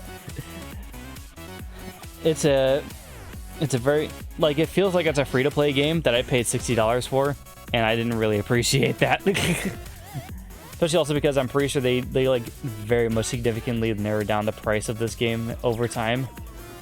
So I did not feel very good about initially putting money into it. I only did because all my friends were playing it, so I wanted to play it with them, obviously. It was not a very good game at launch, let me tell you that. I will tell you right now, it was not a good game at launch. It's probably a lot better now, honestly. Like, it probably would be a B tier game if I actually got back into it.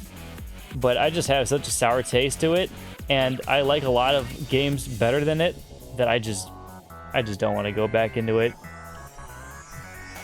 Maybe I could be tempted to if a friend really wanted to play it with me again, but I don't really have much of a desire to get back into it myself. Final Fantasy 15.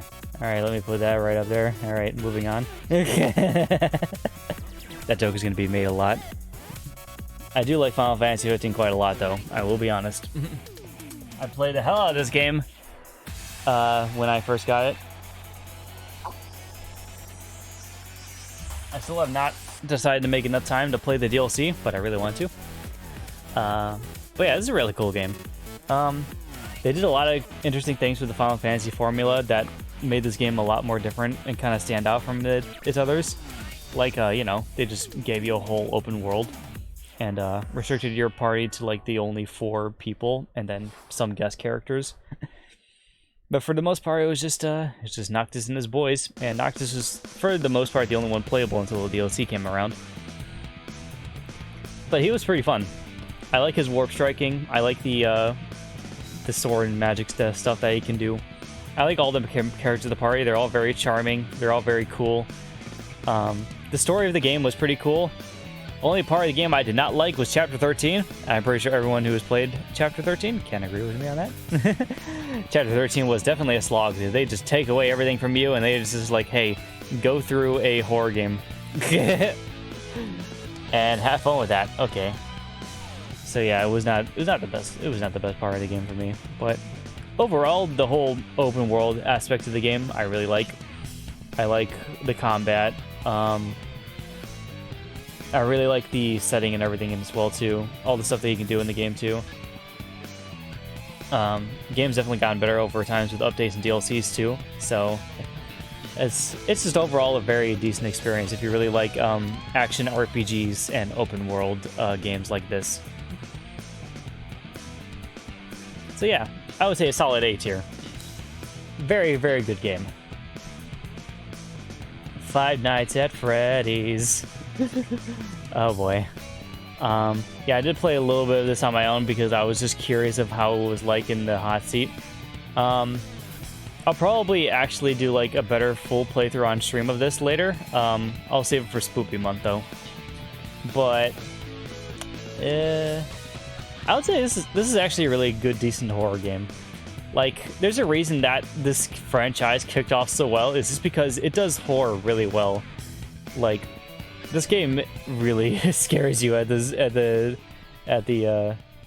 when you're not paying attention to things. It can get very difficult as well if you really want to ramp up the difficulty, but you honestly don't even need to. You just need to get like to like night 4 or 5, and you can just already feel the game for getting very difficult at that time. It's definitely a giant learning curve too, because like you start off knowing like nothing about the game, and then you just slowly learn how the mechanics work and how all the animatronics work around the office. And then you see like how everything kind of goes together. Characters are really creepy too. They are the fact that this is all made by just one man is kind of amazing, and also that he made so many other games after this fact all by himself as well in such a short time. Also pretty crazy. In terms of overall enjoyability though, I like the game, but I don't love it. So I think I will shove it into B tier, along with all the other good games that I have. Because I definitely like, I love these games a lot more, and I would play these hell of a lot more than I would FNAF. So, yeah. It's a very good game, though. I definitely like watching people play FNAF, because it's very interesting seeing how they kind of wrap their head around everything. I need to stop itching my nose, because it just kind of keeps itching. And I know itching it only makes it worse.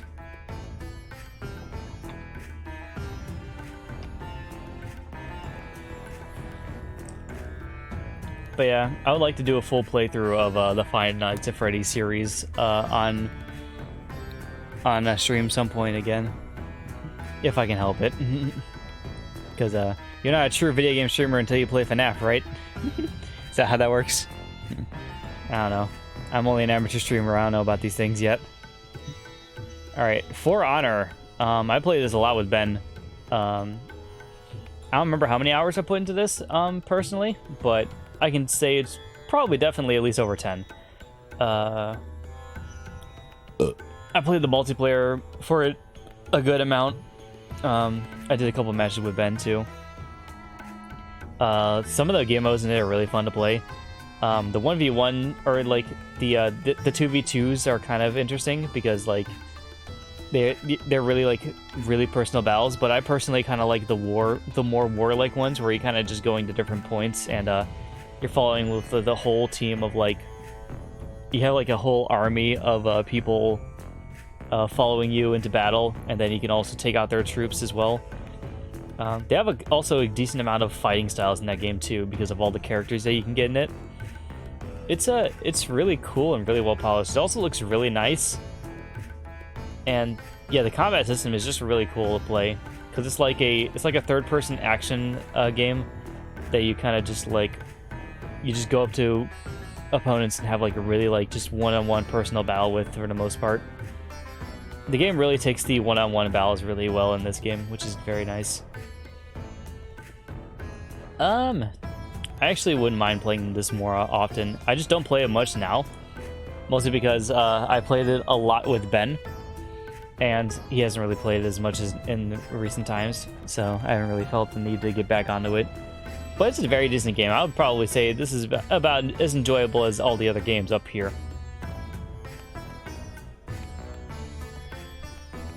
I also really like the fantasy medieval aspect to it as well. It's very nice.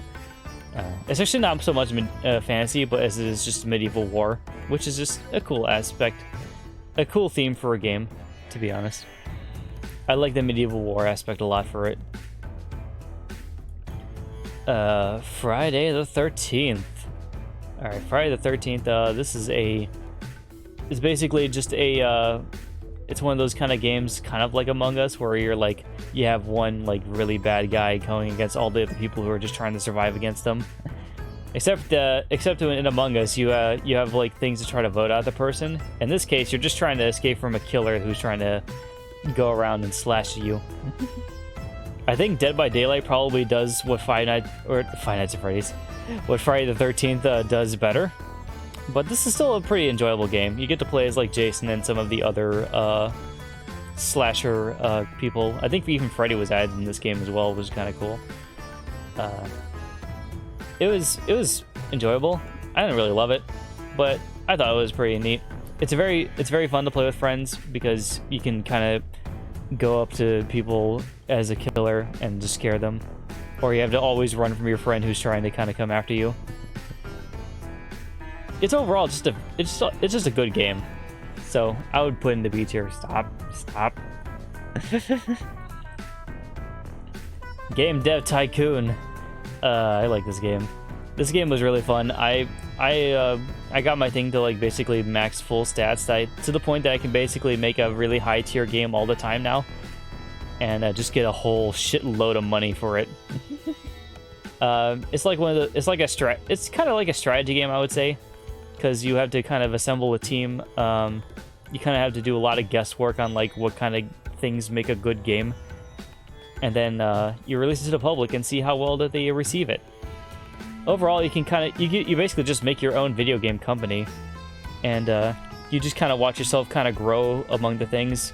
You watch all the consoles generations kind of pass you by to develop more games for them. Basically, kind of work like a game like that worked for like the old days, and then are still continuing on nowadays. It's really fun.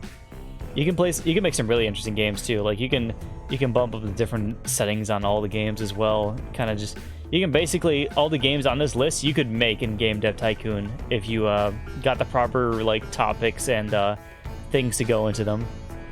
You could just make all these games and see how well they get received in the game. It's something I've always wanted to do with Game Dev Tycoon personally. But it's also fun just kind of just making random games and then just giving them titles and being like, okay, who likes Randy Savage Simulator 3 or something like that? Or who likes my version of Cernic the Cernic the Hedgehog? You can just literally make ripoffs of other games and just like name them whatever the hell you want. It's really fun. A tier. that all said, A tier. I definitely enjoy the game quite a lot.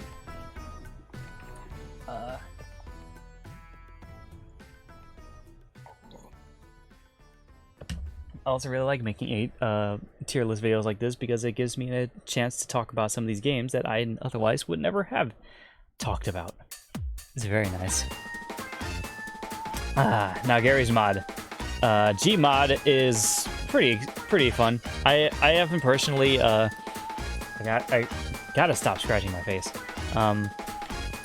I haven't really put in too much time to the point where like I can like make these crazy contraptions with it and just like, you know, make like the flying bathtubs and everything like that kind of in the game.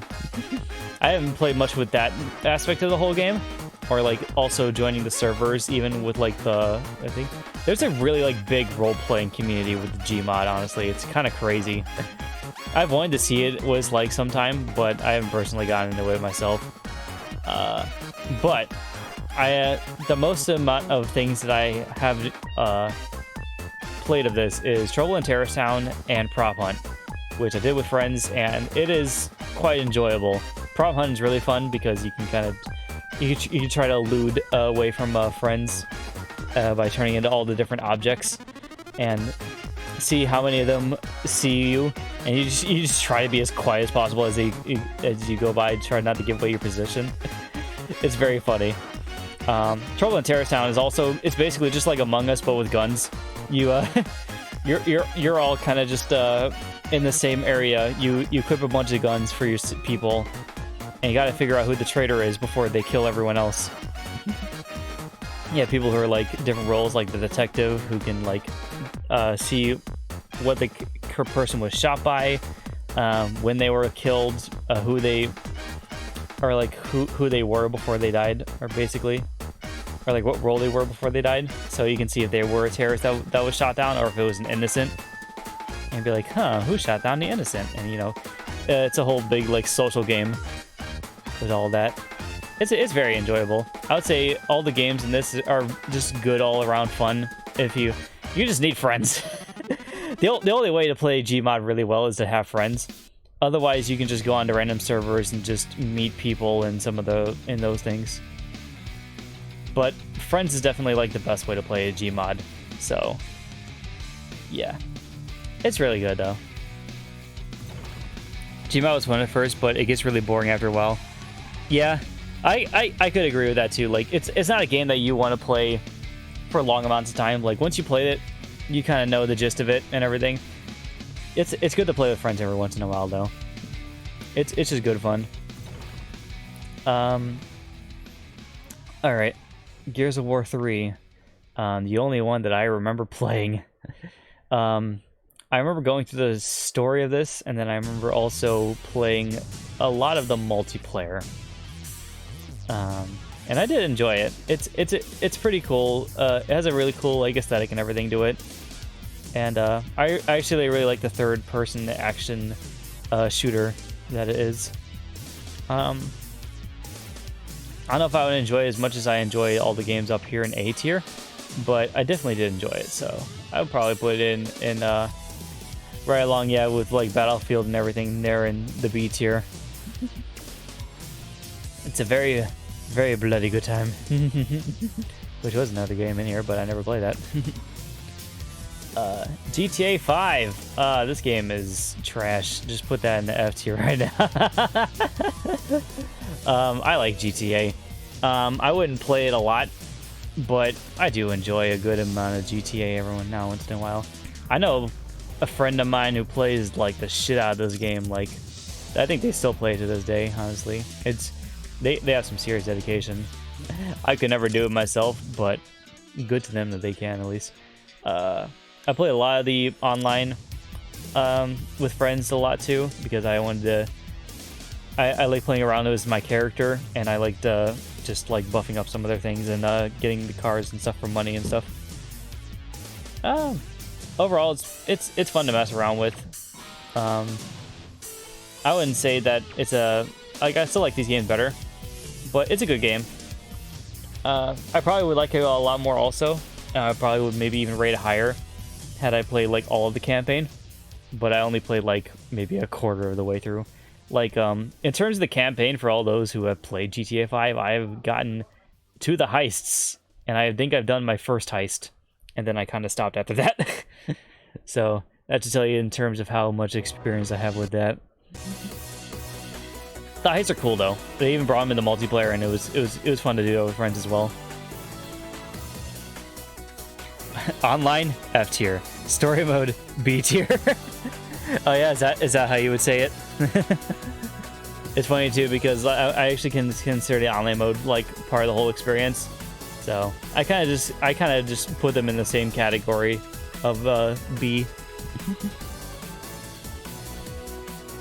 Guitar Hero 3 S rank. All right, moving along. I like Guitar Hero 3 quite a lot. It's a rhythm game I definitely have probably put a lot of hours into, but this would also be the same rhythm game that I put significantly less hours into since Smash Hits came out. Because Smash Hits was basically everything that Guitar Hero 3 had, and then it also had some of the songs from the other games, so it's just like, okay, this is fun. Guitar Hero 3 still kept some of its songs, and the style of it is still really cool and everything too. It's just a really fun game. I really like rhythm games like this a lot, and I got really good at Guitar Hero 3 too. I almost beat Through the Fire and Flames on Expert. I did beat it on hard. That's at least the hardest difficulty I can get through. It's just the very beginning part is really hard to get past, and then the solos just kill me, like absolutely destroy me, destroy my hands. But I love this game a lot. I would gladly like go back and play this at any time.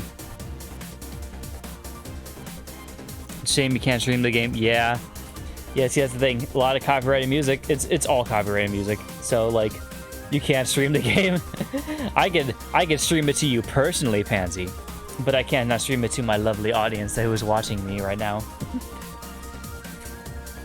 But yeah, very fun game. It's very good if you like rhythm games. You don't even need to be good at guitar to be good at this game. In fact, I'm pretty sure a lot of like professional guitarists aren't very good at Guitar Hero, like because it's actually really different how they play actual guitar between Guitar Hero. If Rock Band was here, I would put all the Rock Band and Guitar Heroes up in this A tier as well. I love the hell out of that whole series. Guitar Hero Metallica, I think, is actually one of my favorite ones because I love the band a lot, and I really like the customization and everything else with it too. It was like one of the first ones I brought in customization. Was really nice. But Smash Hits is also like really up there with me as well. I also really like Warriors of Rock. Warriors of Rock is pretty fun as well. The way you can get just the bonus stars by just putting all your different guys in there is really nice. Rock Band, I think, has more like selection to their music, but Guitar Hero has like a lot more gimmicks that make it a lot more fun too. Like the battles and everything too. Because I remember 3 actually introduced the battles. Which the battles were really fun to do in 3. Alright, moving on before I go on a lengthy discussion about Guitar Hero. Halo Combat Evolved. I have not played this game in a hell of a long time. I do have the Master Chief Collection though, so I can go back to this game at any time I want to. I remember playing this a lot with my brother back in when I was a teeny little kid. Probably when I was like 10, I would say. I was playing this with him on our 2 Xboxes that we shared at home. Because we both had a copy of the game to link together on the same thing, because that's how you had to do a local multiplayer back then. You actually had to have 2 different machines running the same game. Now you can do split screen and online, which is very nice. I remember liking Halo Combat Evolved. I don't remember loving it, but it was a really cool experience. I'll probably put in all these other games as well. It definitely started like a big legacy of games that were like really cool. I'm really excited for Halo Infinite too. It looks really nice. I'm also really glad that the multiplayer is becoming free to play, because now more and more people can get into Halo and start playing it the online with everyone else without having to purchase the full game, which is very nice. Overall, online games like that are really good if they're either cheap or if they're free to play, because then you can get more people to play the game constantly. Halo 4, I like the game quite a bit. I like the alien weapons that kind of like were like 2 guns in one. Like, because I think I remember one of them was like, it turns from like a bolt action rifle to a sniper rifle. And another was like a pistol that could do 3-round burst or full round or something like that. It was interesting. I would still probably put it in the same category as this though. I did like the multiplayer and everything with it too, though. I have bias for Halo Reach because I played the hell out of this. This is like the one game that I played like probably the most out of. I even like did like custom levels and everything with this too, because those are things that are going around that time. And but in terms of like, I don't know, because I did do the Halo 4 online quite a bit as well, but I think if just judging these games, because like again I have a really big bias for Halo Reach, I would probably put this in the A tier.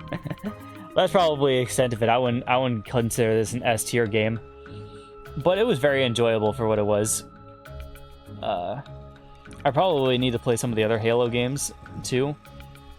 I'll probably put Halo Infinite into A tier honestly too once I get it. But yeah, this is really nice. It was one of the few games I really like playing on my Xbox 360. Hearthstone. Let me tell you a story. That was terrible. I like Hearthstone. Oh hey, someone's coming in too. Damn it, who are you talking to? Hear me talk about video games. Hi. There's nobody back here again. Yeah, there is. There's Pansy right next to me on my phone. Oh, I see. Yeah, see? I didn't look over there. Yeah, there you go. Where you are. Oh. Okay.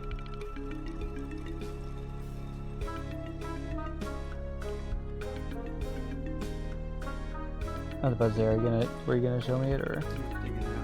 Oh. That's a really cool controller. Okay. Oh, that's cool. Okay. That's a pretty good controller. You're gonna hear me rattle on about video games now? Maybe even putting your 2 cents to my list? I don't even know if you know any of these games. Rated from A to Z? Or AR? A, B, C, D, and then F. And then, as you can see, I kind of have a little list up there for like how I kind of rank them. S means sucks, and then the blank one means that they don't deserve a rating. Sure. Oh, Pansy wants to see it too. Pansy wants to see the controller you bought me.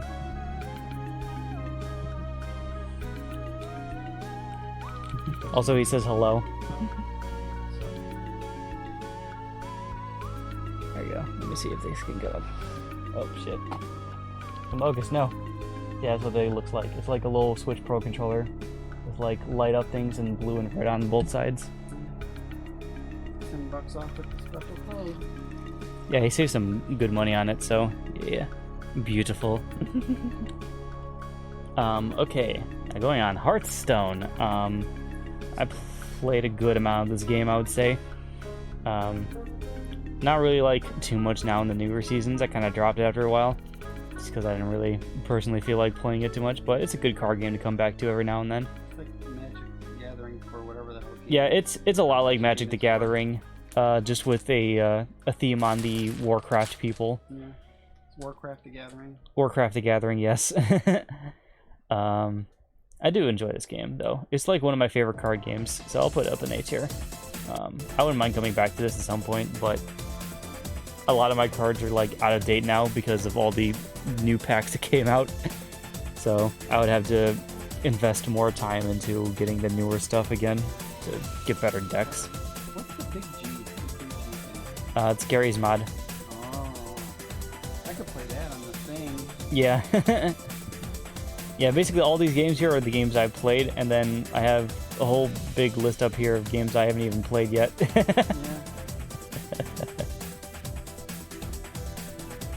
And if I haven't played these, I'm pretty sure you even haven't even gotten in some of them as well. So yeah, I'm just sticking with these ones down here. I remember when we played that game together and you kicked my ass on it. Oh yeah? Hearthstone?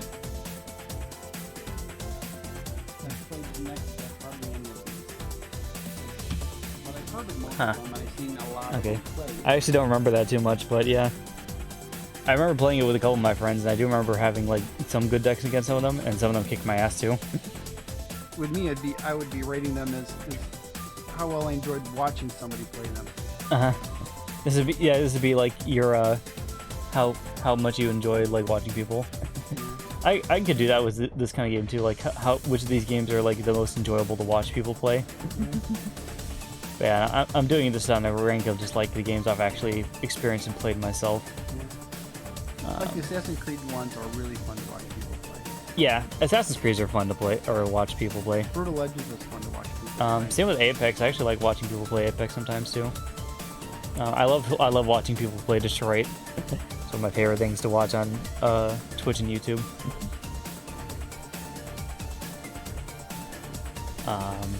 Yeah, Dark Souls as well too. Nice little game to watch too. Like a lot of the games with like either online components or games that change a lot are games that are pretty fun to play or watch on stream. Heavy Rain also.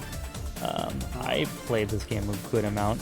Ones on the bottom are Not as much as Detroit, but I did play this game a lot. I remember liking a lot of it. Is that the one with the... I don't know if I liked all of it. That's the depressing one where some guy's trying to drown kids in the sewer? Yeah, there was a killer who was drowning kids in the sewer. That was creepy. You had a couple of people you were playing. I think you're like 3 different people across the whole thing. With the way too big, extreme close-up cutscenes. Yeah. They're like, it's a lot like Detroit Become Human in the way it plays, but this one was all about, you know, solving the case of finding the origami killer and trying to either bring him to justice or find like clues of like what he interesting to watch, through. But the whole premise of the game makes me freaked out and sad. Yeah, it is a very depressing game, honestly. Yeah. I would say I definitely enjoyed Detroit Become Human more than I enjoyed Heavy Rain. So in terms of overall quality and enjoyment of the game, I'll probably put it in B tier with everything else. I just liked it, this one a lot more because of all the things that went into it. But this is an enjoyable game as well. It's just there are some parts that were kind of weird and stuff out of it all though. But it's still a nice experience. I need to go back through and remind myself what it was like again because I haven't played in years. Horizon Zero Dawn. All right, S tier. Moving on. I love it. Why is it S? What does that mean? Top tier. Oh, it's best game. Stupid tier. That was a fun game to watch play. Yeah. I do enjoy Horizon a lot though. It's one of my favorite games out of this whole list. It's definitely a contender for S tier, at least for me. That's a game that I need to watch somebody play because I don't think I can handle controls on it. Yeah, you wouldn't really enjoy the controls too much on it. It does kind of have a little bit of an auto camera to it, but still, I really like though, like the whole robot aspect and like the medieval. I really like the setting for the game. The setting is really cool. Apocalyptic. Oh god, my music stopped. Animals. Hello. Robots or animals. What happened to your audio? My music stopped. Okay, there we go. We're good. But yeah, I really like the. Let me get this. There we go. I really like the setting for it a lot. I liked Aloy a lot as a character too. She was really funny and really, very intelligent too. Like she was like probably the smartest person in the whole world, basically. Because he was basically the reincarnation of a scientist from olden times. So, the gameplay is also really fun too. You go around and it actually has a good amount of strategic element if you really want to go for it. Otherwise, you can just kind of shoot wildly at the animatronic robots, dinosaurs that come across you. Cannot wait for Horizon 2 Forbidden West. I'm definitely gonna get that on the PS5 once I get a PS5.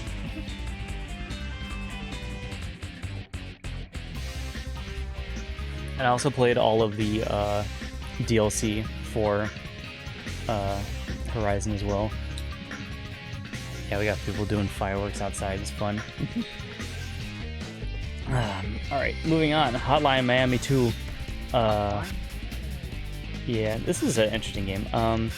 It's a very hard game, and it goes by very quickly, but it's still pretty interesting. It's like you're doing like a top down. It's like a top down action shooter, I would say, because you kind of go around through a building. You try to wipe out all the enemies before they can get to you.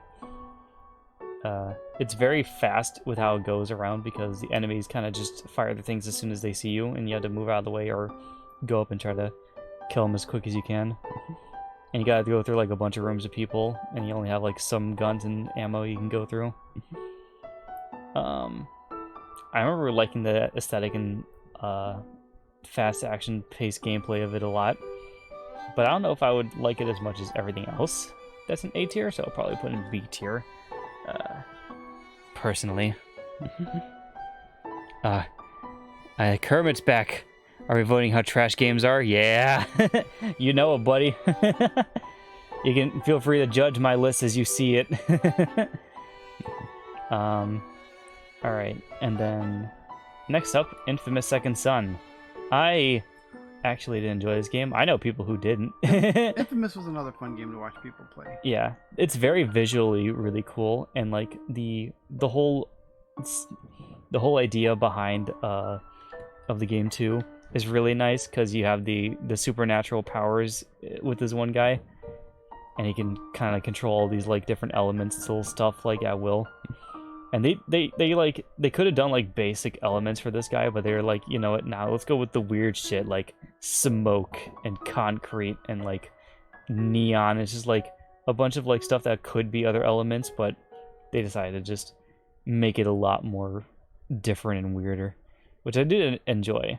I didn't enjoy this character as much as I enjoyed Cole, and the whole story overall too. I liked Cole's story a lot better as well, but I like playing this one. It was very visually beautiful, striking, and where are you gonna put it? It was very beautifully striking, and it was very fun gameplay wise as well. And going through, and I basically got everything in this game as well. And I played all the DLC for First Light as well. I still enjoyed Second Son more, but I would say, or I enjoyed 2 more, but I'd still kind of put this in A tier. I'd say this is still a fun game to play. If we were doing like a game series as well with like if 2 was in here, I'd probably put that up in the S tier with the game series. You would put Injustice in B tier. Yeah, we're about to get in that one actually. Injustice Gods Among Us. All right, fighting game, Marvel or DC fighting game. I like this game. It's like Mortal Kombat DC. Yeah, it's I think it's the same people who did Mortal Kombat, but they couldn't do the blood and gore like they did with their games, so they just kind of stuck to like the regular basic stuff. The game does the superheroes pretty well, and really makes them kind of like fight pretty uniquely. And I don't think I played the full campaign, but I did play a decent amount, I think, with all the characters to at least know what it's like. Didn't enjoy it as much as A tier. I would definitely put it into B tier as well. So I'll agree with you on that. MK is better? Yeah. In terms of the fighting game style, I could probably agree with that. I like Mortal Kombat's style a little bit better as well, with all the things that go on with it too. Yeah, I see it. It's like right. Yeah, it's because of how I had to position my headphones. I was just trying to poke your head, dude.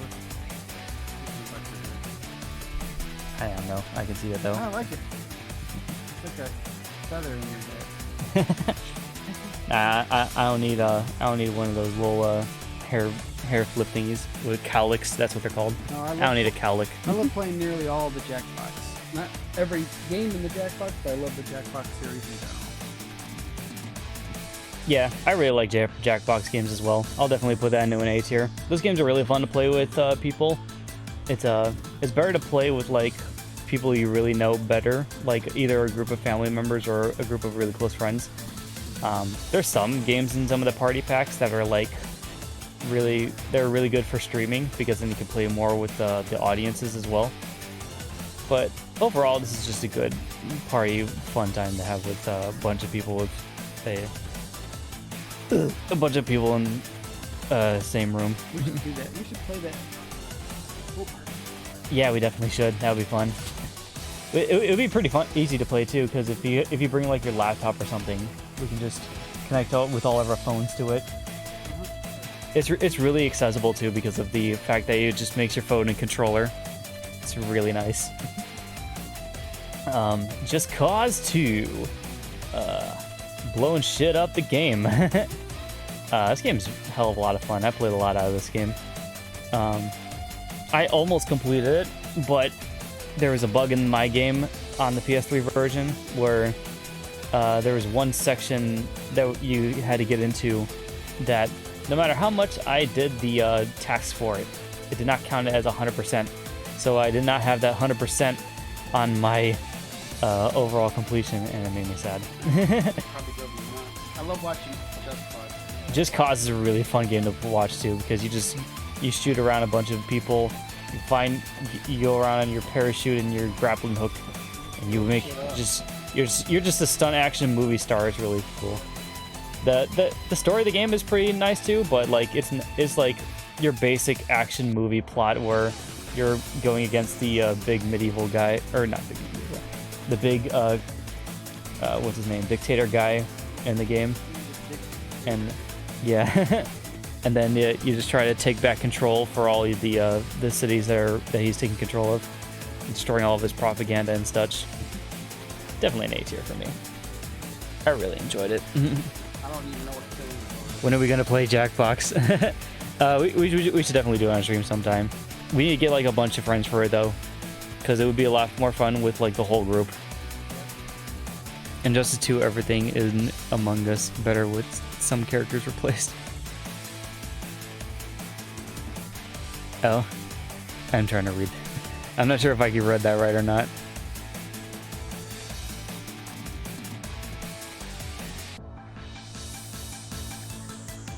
Oh, so you're saying Injustice 2 is like everything that the first one had, but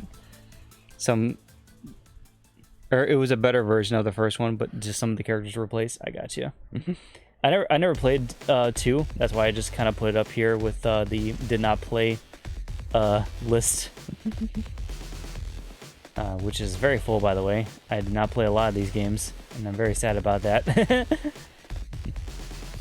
But we're almost done with this list. We actually might have to do another list. How much? Yeah, you can probably do another list as this stream. Where's Killing Floor? Killing Floor 2. It's a zombie game. Oh, I hate zombie games. It's a zombie shoot 'em up. You basically it's a shoot 'em up. It's kind of like along the same lines of Left 4 Dead, but with slightly different zombies and things that you go around.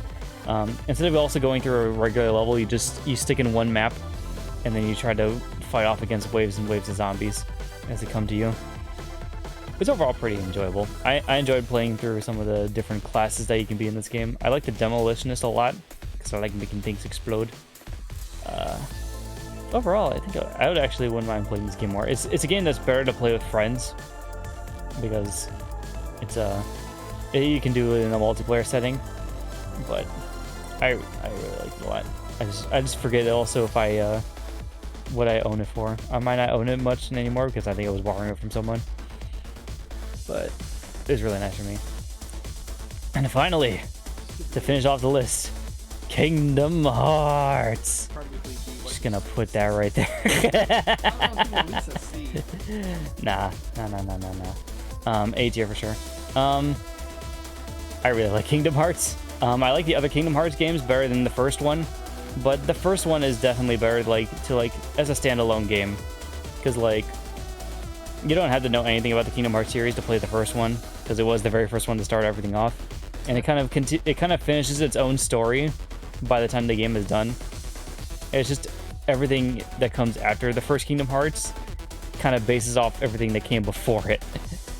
Everything that came before them. So it's like, that's when it starts to get convoluted. First game is pretty enjoyable though. I personally like the second one better, and I also like the way that Birth by Sleep plays.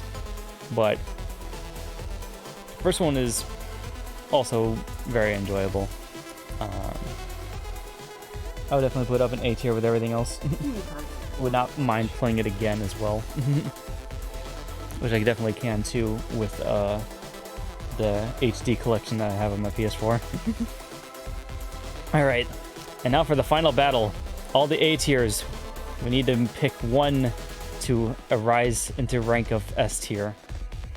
One of these must be considered the best game among all games. I would do Kingdom Hearts, just in Which general. I'm just going to put a couple of games in the S tier for now, and then just drop them down as we discuss them. Because like out of all these games, really like Horizon, really like Final Fantasy, really like Detroit, I really like Guitar Hero, really like Kingdom Hearts. Actually, no, I'm not gonna play Kingdom Hearts in, because like I said, it's not the best Kingdom Hearts game, so I would not consider it an S tier. S out of all of them. So let us discuss these 4 games. I don't know if you guys even know anything about these 4 games.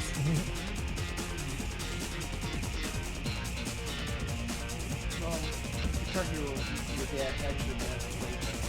Uh-huh. Dad has experience with Guitar Hero. He was the bassist. I really, really like Guitar Hero 3. Mostly just from a rhythm game standpoint and everything that goes into it. The other 3 games, these are all like really, really like pretty games that also play really well in an action setting. I don't think I've seen you play Detroit. Oh yeah? I play it mostly on my own. I've watched a lot of other people play it now though.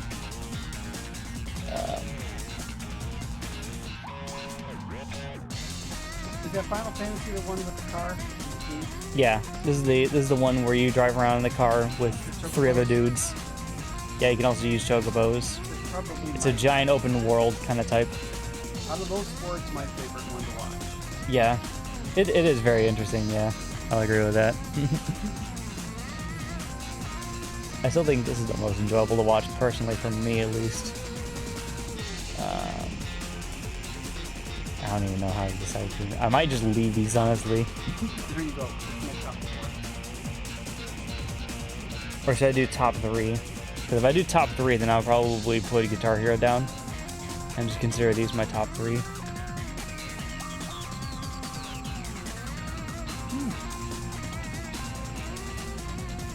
Actually, top 3 is going to be Guitar Hero, Detroit, and Horizon. I'm going to move Final Fantasy back down to an A tier. Because like I said before when I was explaining this, I liked this game for the most part, but there are sections in it that are not very good. Most specifically Chapter 13. I did not enjoy going through that little bit of the story part. If it didn't have any of like that kind of stuff, and I guess maybe the game it's a lot better now, probably, but I would say that one part of the game probably dampened it down for me. Like, I can at least safely say that I went through all 3 of these games up here, and I loved every minute of it. I can safely say I loved every minute of playing all of these 3 games up here. So, because I did, because they're enjoyable from beginning to end, I will give them an S rank.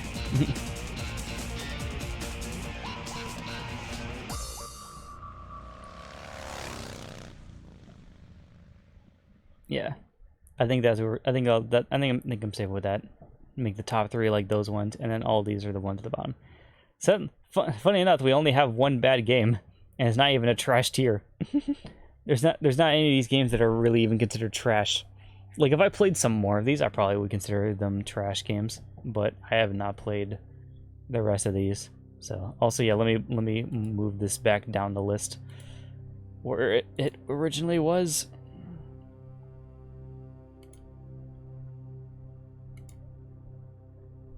And one more. Alright, and there we go. This is my definitive list of the 250 video games for the tier list. We have all these games as they appear here, And then all the games that I never played. Oh boy. Seeing this list kind of just reminds me of the fact that this just kind of reminds me of the games that I do need to actually try. Because yeah, there's a lot of these games that I could play if I really, really wanted to. I just need to get into them. This list will probably definitely change over time, especially as I play more games. But I'm always glad that we finally got to a closing point with this one. Got enough time for another? Yeah, probably. Probably. I think I can probably spend another good half hour talking about more things. Plus, I wouldn't mind doing the Sonic games anyways. So yeah, this is my one tier list for this one. Now let's go on to the Sonic games of all time tier list. All of them. So yeah, this one I'm ranking the same way. And we have all of the Sonic games here now as well to go through. This one, again, this may or may not take as long because there's actually a lot of these Sonic games that I have not played. So, let us just go off and start off this list now, shall we? To show off my Sonic gamer prowess, because I have played a lot of these Sonic games, but I've not played all of them. Actually, now that I think about it, there wasn't a single Sonic the Hedgehog game on this list, was there? Yeah, Sonic the Hedgehog did not make this list, but Kingdom Hearts did. Man, that's funny. Oh, that's right, Sonic didn't make this list because this is A to K. Yeah, these are the A to K games, so he would have been after that fact. Yeah. Okay. All right, let's do all the Sonic games now.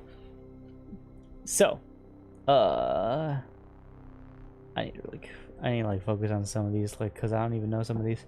I didn't play all the Olympic games. I know that. I think there's only one of them I did. And I think it was this one right here. I think all the rest of them I haven't played. So let's just chuck them in there.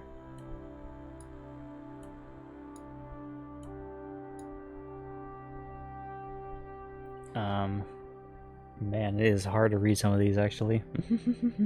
I mostly wanted to do this one because this one had all the games, so I wanted to kind of judge them specifically. The hell is this one? I don't even know what this one is. Is it like a Japanese version? Interesting.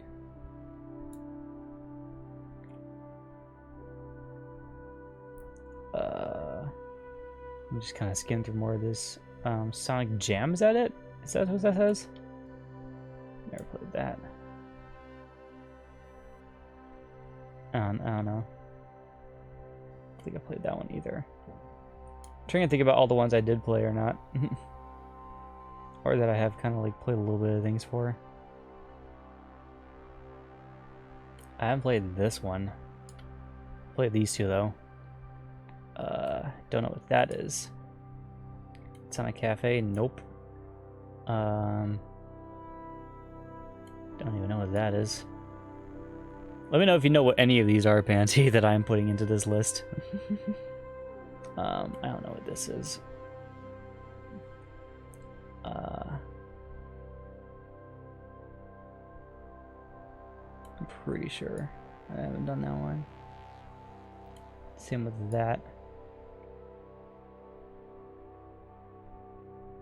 I don't remember this one. Don't remember that. Don't remember that. Is this the Mean Bean Machine? I don't remember. Never played 4.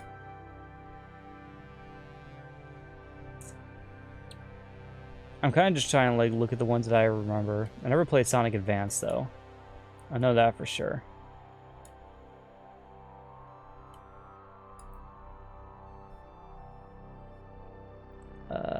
Nope, and nope, and Sega Superstars, nope.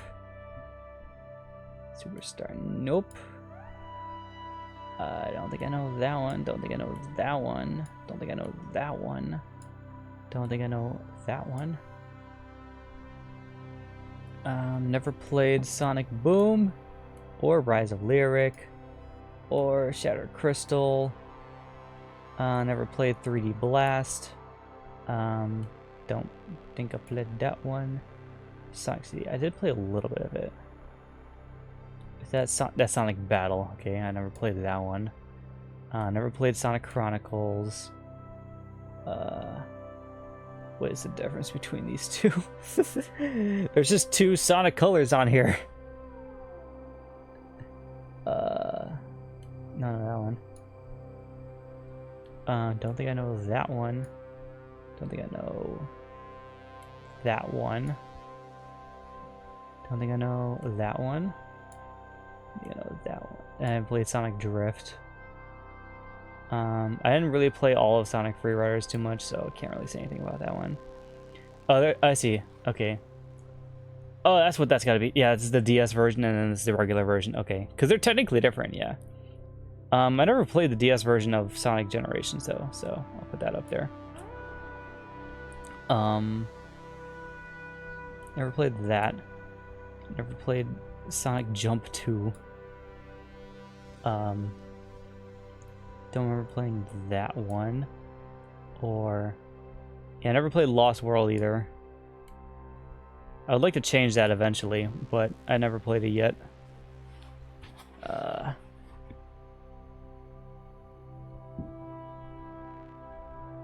Is that Sonic?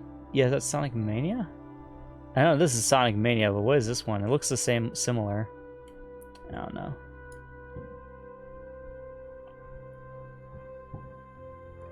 Don't know that one. Oh wait, oh there's these ones as well. Don't know Sonic Athletics, don't know Sonic Olympic. Don't know that one? Yeah, I don't think so.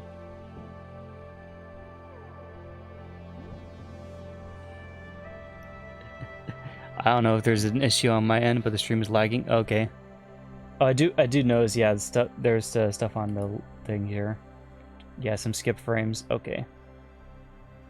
Looks like it's going fine right now, but yeah, I see where the skip frames came in. Yeah, I'm unsure what that is. Huh. Let me see.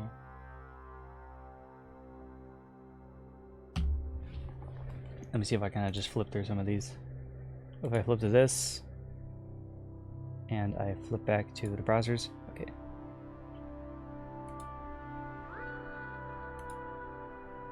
Yeah, I do see that my my performance window is not very nice. I'm unsure if that's I don't hear rain.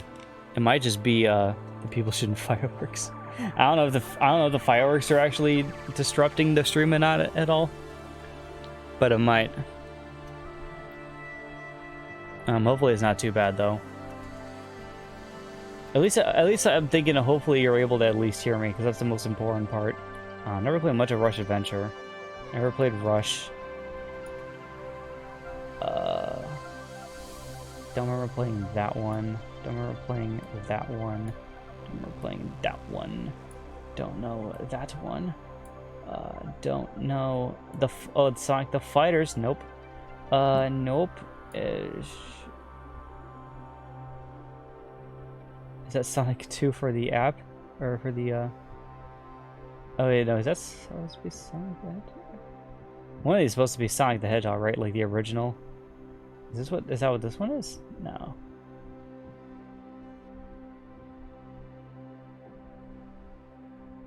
I honestly cannot tell. Oh no, that's the original Sonic the Hedgehog right there. Okay. I think this is just like the different Sonic things on the different consoles, maybe. Because it's like, here's two different versions of Sonic the Hedgehog 2. Don't think I played that one. Yeah, there's like two different versions of Sonic the Hedgehog 4 as well. Either way, I now played it. I don't think there's that one I played either.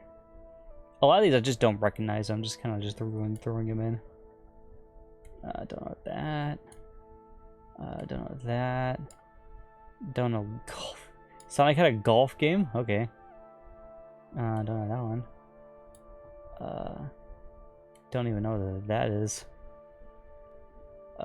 Don't know that. Oh god, forgot there's 3 different versions of Sonic Unleashed. Because I think it came out on Xbox, PS2, and PS3. I think this is the Xbox version, so that's the one I played.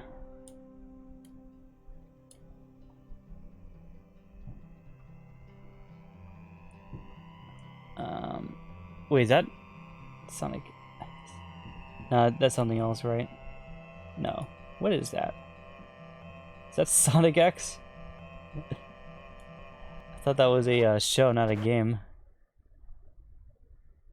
No, didn't play that. Nope, didn't play that. Oh, I realize I can put this on too now.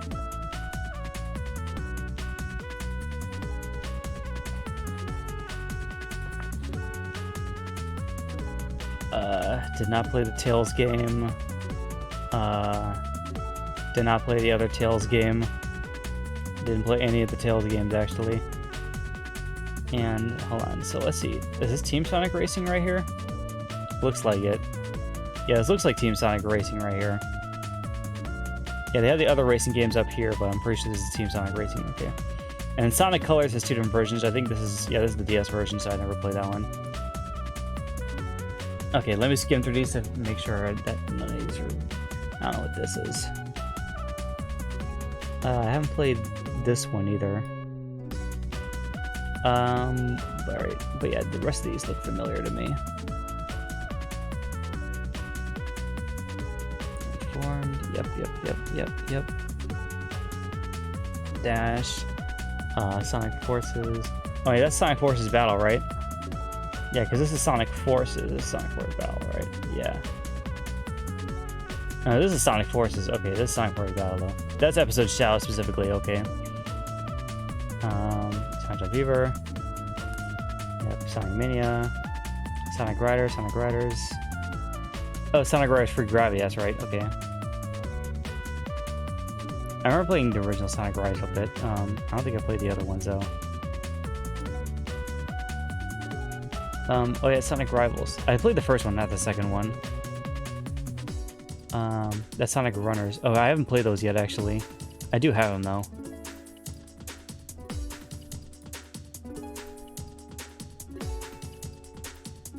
2, 3, original, Unleashed. Okay, yeah, I think... Yeah, alright, so I played the rest of these. Okay. Alright, so let's do what we do for this one as well, and just kind of shove it above all the other tiers.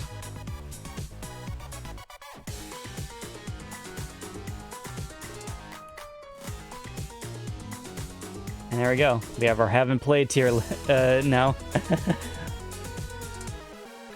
Corey, I'm surprised you played so few Sonic games. What do you mean I played so few? Look at this list. Let's see. 1, 2, 3, 4, 5, 6, 7, 8, 9, 10, 11, 12, 13, 14, 15.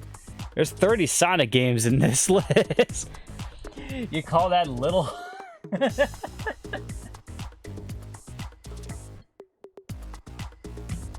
To be fair, most of the Sonic games I've played, I've either played extensive amounts of, or I've just seen other Sonic media more of it.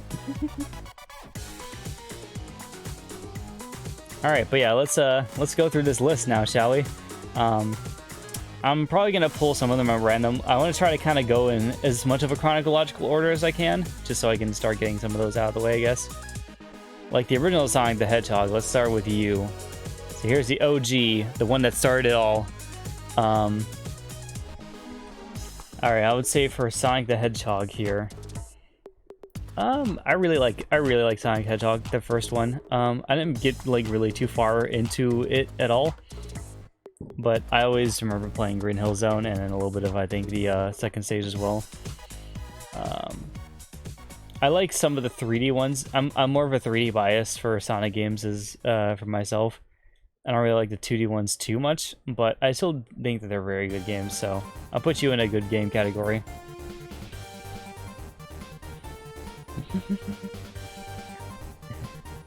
Also, I like how Mario and Sonic technically made the list because it's technically a Sonic game.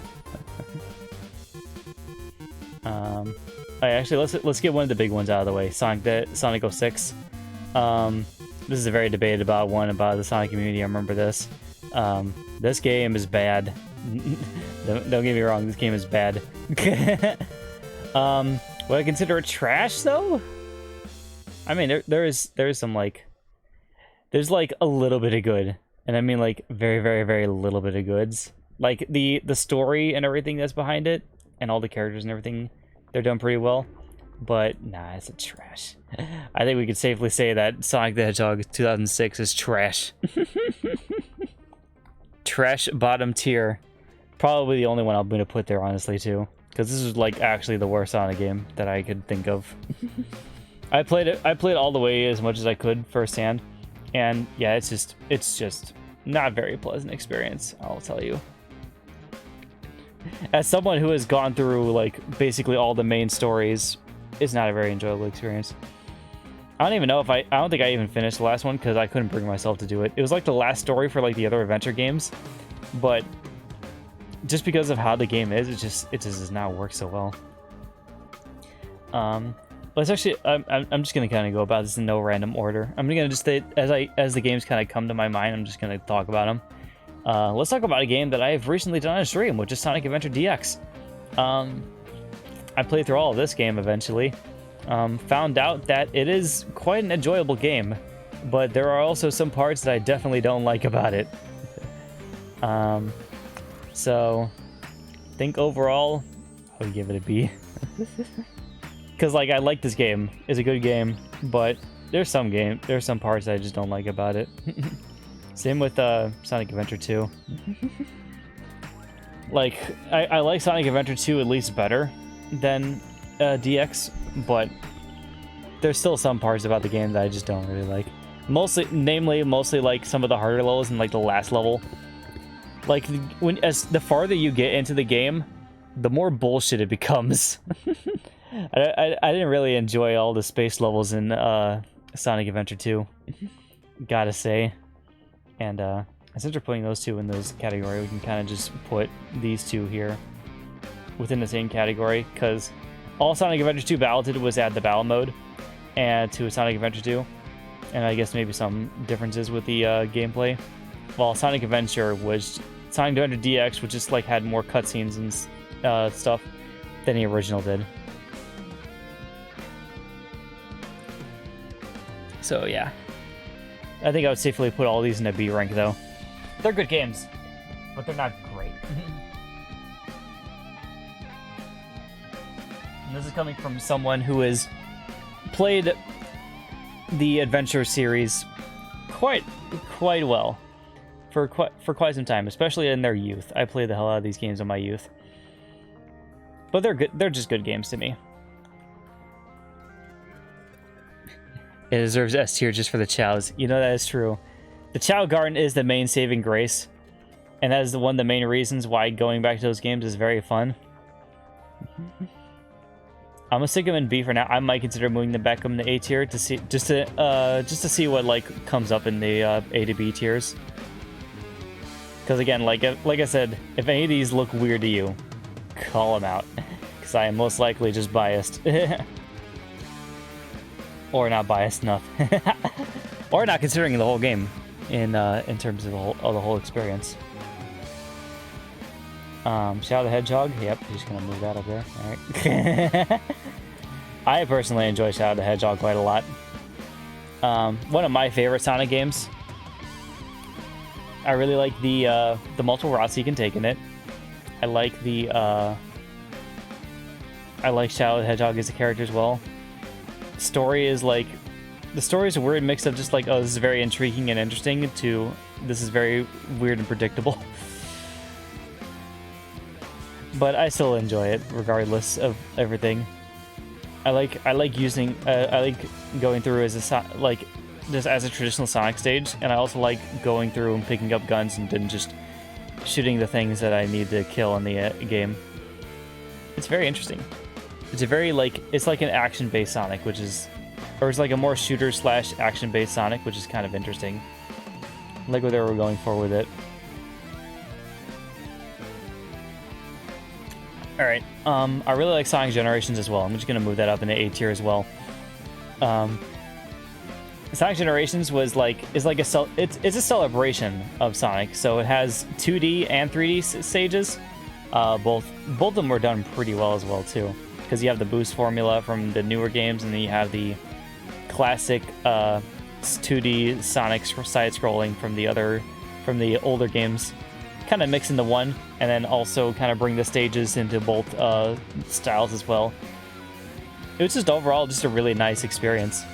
The plot was just very predictable, and you know, plot was not really much to write home about, but I still enjoyed the whole experience regardless of everything with it.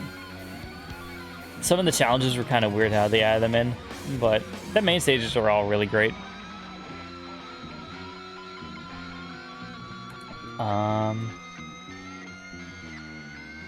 Alright, Sonic Racing Transform, I actually really enjoy this game as well.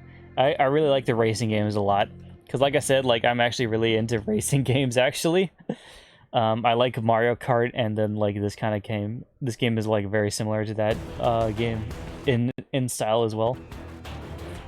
Oh boy, I'm skipping again, aren't I? Why is my stream doing so worse now?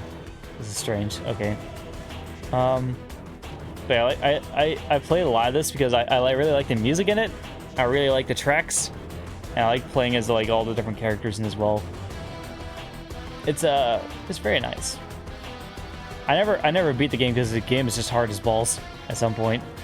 You gotta do some really ludicrous challenges to get all the stars to progress on in that game. But it's still enjoyable, I would say. I remember playing Sonic, the regular racing as well. I remember liking Transformed a little bit better, so I'm just gonna shove it down here with everything else here. They had some different characters in different stages. I just think that Transform, I think, did it better, honestly. From what I also play a Team Sonic Racing, also kind of just in the same vein. I really like it. It plays really well. I need to play more of it. I'd like to play maybe more on stream, but I'm unsure if the quality would if the quality would like it as much as the others. Okay, let me see. Let's talk about Sonic Forces. Sonic Forces is, as much as people don't like to admit it, Sonic Forces is a good game. I would agree that it's a good game, but it is not the best. It did a lot of good things with it in terms of, like, you know, overall presentation and everything, but a lot of the way that the game is played is just a little weird, and then also some of the stages are just like not as good as I feel like they could be, but it's still an enjoyable experience. I definitely wouldn't put anything below B tier, personally. And yeah, since now I think about it too, since I'm ranking all of these in the B tier as well, I think I am going to go ahead and chuck these 4 up into A tier category, because the Adventure series is very nice to play. There's a lot of gripes I have with the... No, I'm not gonna be biased. I'm gonna keep them B tier. I only want to put it in A tier because of the chows, honestly. But the game cannot be saved by the chows alone. The rest of the game is still very B to me, but the chows definitely are in the S tier. I'll agree with that.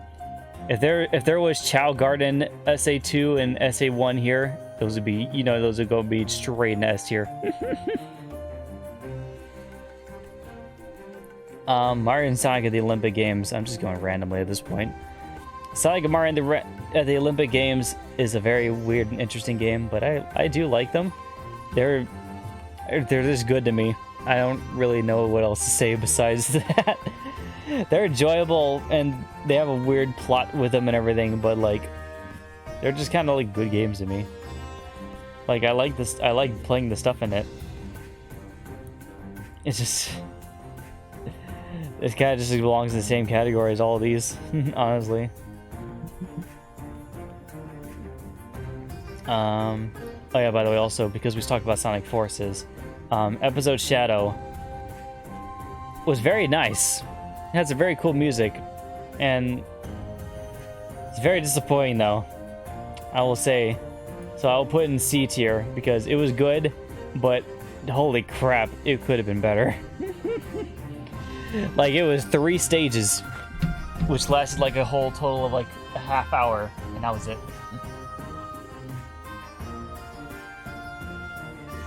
Granted, I went back later to go and complete those stages, which is nice. But still, it's just 3 other stages where you can play a Shadow. And where you can play a Shadow for the rest of the game, it's like, why even? Like, you don't really even need to. I really like the music in them, though. The music is really nice. What they did with the remixes for his thing. It was a very nice homage to Shadow the Hedgehog fans. I will say that. Yes, it can do it. No. I'm not inflicting my bias in here. I'm not inflicting my Chow bias in this game as much as I would like to. All I will say is, Sega, make a damn Chow Garden game already, because your fans really want it, including me. I am one of the fans that want it really badly.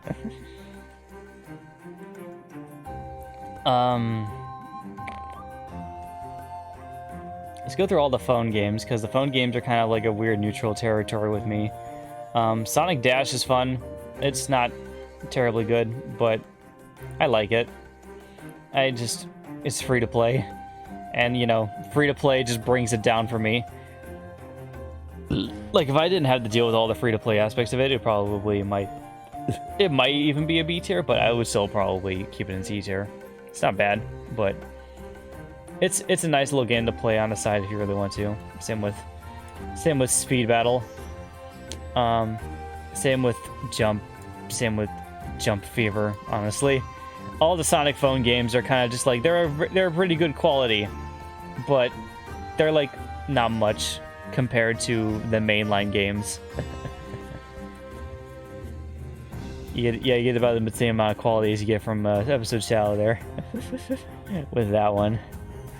But at least they're all better than Sonic 06. All right, let's go on to Sonic Mania. I know you like this game a lot, Pansy. Again, because of my bias, I like the 3D adventure games a little bit more.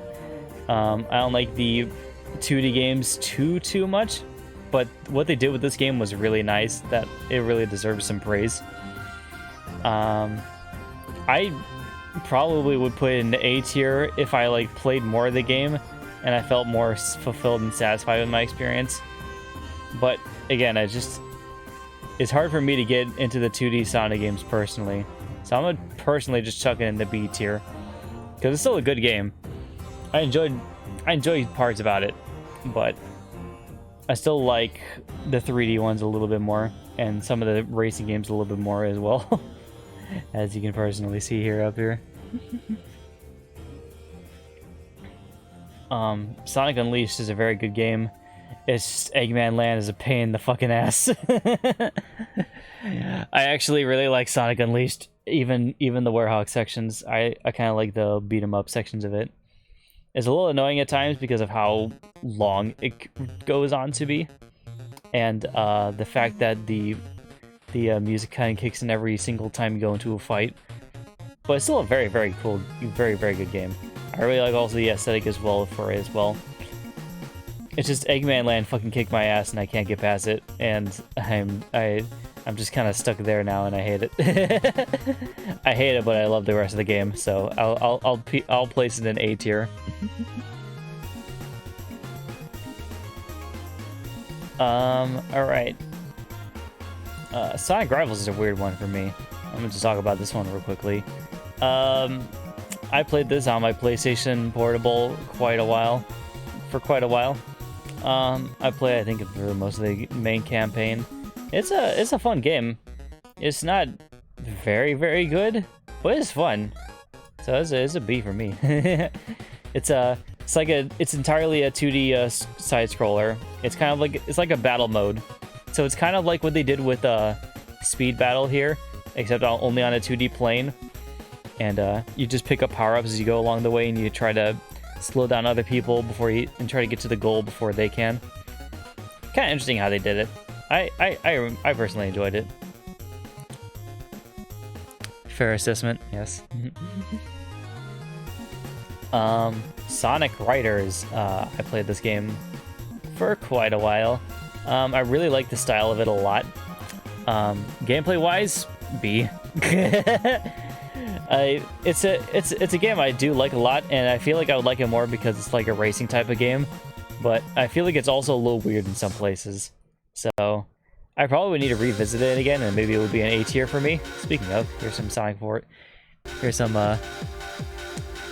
Sonic. Yep. Here's some not team. I'm missing up all my words. Here's some Sonic Riders music right here to go with it. Has some really good music too as well. But yeah, I'll probably just put in the B tier. It's probably like the same along the lines of all these games.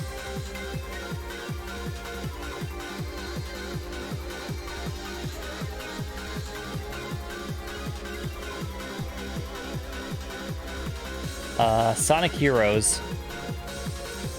I like this game a lot. I don't remember if I actually beat it or not. No, yeah, I did. I remember getting to the guy at the end. Yeah. This is it's a pretty enjoyable game. I like the 3 styles you could play in this game. Really like the music. Don't like the fact that you had to play the same basically campaign like 4 different times with all the people. I like the fact that they made all the 4 people in there, but I just wish that they all played differently. Because they all just play the same way. They just have a different aesthetic to them. So I feel like if they actually made if they did like what they did with Sonic Adventure and made the other 4 teams actually play like slightly differently or something, it might be better for me. Personally, yeah, I'll just put it in there. Or if they just kind of combine all the campaigns into one instead of making 4 separate things, I don't know. I do like the game though. I'll probably need to go back through it again to reaffirm what I think about it. But I feel like it's basically along the same vein as the rest of these.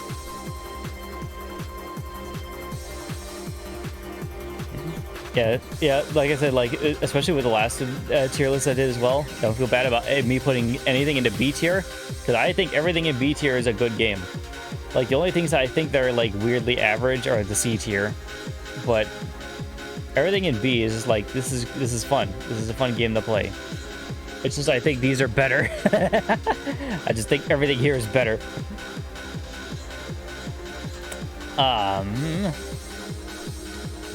Sonic and Knuckles. Let's go back to the old games, I guess, shall we? Let's do all the old games again while I got it. I heard from a lot of people that Sonic and Knuckles is like a better version of like these ones. Personally, I kind of just think that all the 2D Sonic games kind of fit in the same B category. Like they're all really good, but they're all basically about the same quality. They just kind of do some things a little bit differently and have some different zones to them. But they're all basically kind of like right along here, I would say, in terms of enjoyment. Yeah, same with Sonic CD here as well. Yeah, again, the 2D Sonic games are weird for me to get into. I enjoy them, it's just I don't enjoy them as much as some of the other games. Now we got last 3 here. Got Sonic and the Black Knight, which I did play a good amount of, but not like that much into. I'd like to play more of it actually, because the aesthetic for this game is like really appeals to me. I like the Knights aesthetic to the game a lot, and some of the action gameplay kind of appeals to me too. I just heard some polarizing things about it, so I'm unsure. They're in a weird neutral territory for me, just because like I feel like I haven't put enough time into them to really fully assess them as I could. So I think I'll put this one and Secret Rings kind of in the same C rank category, because if I remember, they both play very differently and very weirdly compared to the other games. Whereas, like, you know, Unleashed had, like, the sections that you play as 2D Sonic and the parts you played as Werehog. Like, it's because I like both of those sections, that's why I put it in A tier. But I'm still not entirely sure about these, so I'm gonna keep them in, like, a neutral zone where it's just like, oh yeah, there's some good stuff, but it's like, it's weird. And finally, we got Sonic Colors, which is getting a remake. Everyone loves Sonic Colors, right? This is everyone's favorite Sonic game, as far as I can remember. That's what I've heard, at least. It's the only thing I've heard about Sonic Colors is that people love the shit out of this game. I personally liked it. I was not in love with it, though. I liked like a good amount of the stuff in it, but it was just a B tier game for me. Like, it was just like an enjoyable game. It was just along the same lines of like all these other games here that I played. Like, I liked them, but I didn't enjoy them as much as I enjoyed these 5 up here. So yeah, that's kind of just where I would put it personally. I feel like this is also probably the same place I might put Lost World if I would get around to it, but I'm not entirely sure. Also, yeah, let's now that we've done all that too, let's move these back down as well.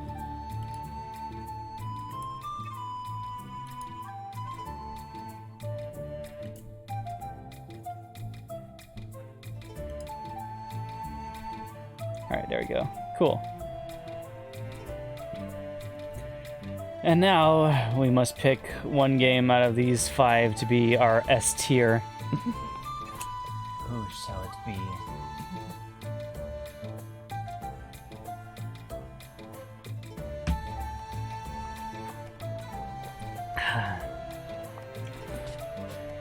Oh boy. Alright. I think we'll do kind of like the same thing we did before, but we'll kind of narrow it down a little bit more. Where I'll pick like a top 3, and then we'll just narrow it down from there. So, in terms of all these games, really like, I actually just really like the first 3 here. I really like Team Sonic Racing though too, but I haven't played enough of it to really like get a full opinion of it. So I kind of just have a really big bias for these 3 games up here, so I'm just gonna chuck them up here for now. Is the 3 games I like the most. Man,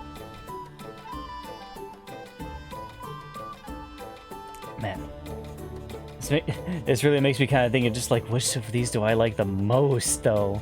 Like, I really like these 3 games, but which of them are like is like the best? Which of them are like the greatest among all of them? Because like, I really like my racing games, but in terms of like an act, I think this one shouldn't count for S rank because it's just it's a racing game, and it's about the same amount of quality as I like for Team Sonic Racing as well. So I think they kind of both belong in the same tier. But Shadow the Hedgehog or Sonic Generations though is what really gets me, because I really like Shadow the Hedgehog. I know a lot of people don't really like it, and I really like Sonic Generations. I would say personally though, from like personal memory, I really like a lot of the things Shadow the Hedgehog did, and some of the stuff I didn't really like in Sonic Generations. So like yeah, again, like I'm going back to my thing of like, which of these games did I like the most? That I basically I liked from start to finish, basically. And for the most part, these 2 are very close. These 2 are very close. So, like I wouldn't honestly even mind keeping them in the same tier, honestly. Because I feel like they both do really good things for both of their sides. But at the same time, too, I also deal with 2D Sonic gameplay with Sonic Generations. And I don't have to do that with Shadow the Hedgehog. So, I think on that assessment, I will leave it to Shadow the Hedgehog being our top contender for S rank.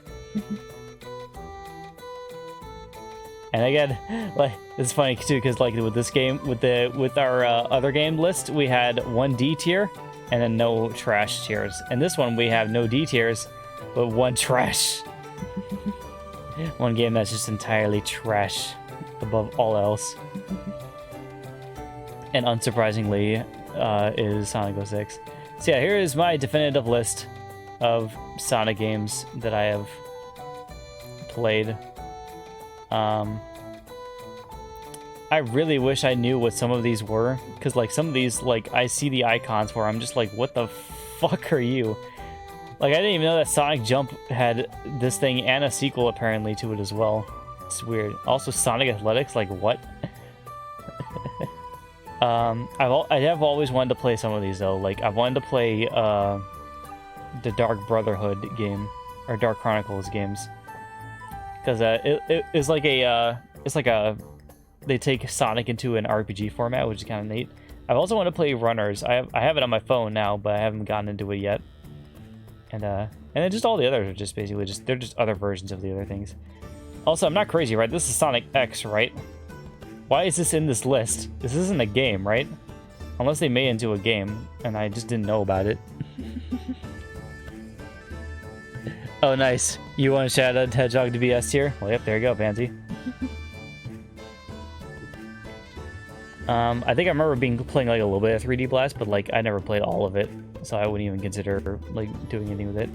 I also wanted to play the Rush Adventures too, the Rush series too, because with like the Rush series, you get, I think it was like the first time that Blaze the Cat came into play, and I wouldn't mind playing a game with her in it as well, because she's one of my favorite characters. I also want to give some of the Sonic Boom games a decent try, at least like Shadow Crystal or something. I know like most people would easily like put like Rise of Lyric in F tier. I never tried it, but from what I've heard from a lot of people, they say it's basically the new 06 in terms of quality, and I can believe them, honestly. I've seen the gameplay and stuff of it. It looks really trashy. But yeah, I don't know what about the rest of them. The rest of them kind of elude me. So yeah, there's my Sonic the Hedgehog tier list for all the games. I had another list planned just in case I like finished up like maybe an hour early, but in this case we only finished up like a half hour early. So that's fine. I had one for like all the Sonic characters, but I think we can save that for like the next tier list I do. Because the next tier list I would like to do is maybe something more personalized, not on games, but maybe more on like actual characters or from like shows and stuff. Like I wouldn't mind doing an anime tier list as well. The only thing is I feel like I need to refine my anime taste a little bit more, because I have not watched much anime, and I feel like I definitely should watch more before I make a official tier list of it. I did watch all the Sonic characters though, so I might save the one Sonic tier list I found today for a later stream, and then we can do that then. maybe for next Casual Friday, we'll see. I would like to do that at least. But for now it's about 10:30, so I'm gonna end the stream and get everything ready for bed and everything tomorrow. This is fun though. I really enjoy doing this. I like getting onto a Tiermaker and just starting to make some tier lists, start talking about my opinions on these different video games and stuff that I have played over the years. It's very nice. I definitely plan to do more of these kind of things in the future. I have other ideas to do like other things at Casual Fridays too, like reaction challenges and stuff like that. Anything that you guys have ideas for me, definitely shoot them into the comments below. Yeah, because these days on for the streams, I'm just gonna be doing just random stuff for the most part. It's going to be just a casual day where I just kind of talk with the audience and we just all have a chill good time and just make up some bullshit. Mostly I think them are just going to be into the just chatting function as well. So yeah, that's going to be fun. I'm looking forward to next Friday at least, where we can maybe do another one of these kind of things with characters instead, and then we can start comparing character traits instead of gameplay things. But this is very fun overall. I enjoyed this. Like it if you liked it. Like I said, comment below if you want to, what kind of other things you'd like to see for Casual Fridays. I'll definitely consider it. Subscribe and follow if you wish to see more of these kind of things, and maybe also when I decide to go live for another one of these live streams as well. And everything else that I do, including my Twitter and my DA, down below into the description and on my Twitch homepage if you wish to follow me on those as well. Thank you guys so much for watching. I appreciate all of you. I will be seeing you guys on Monday for...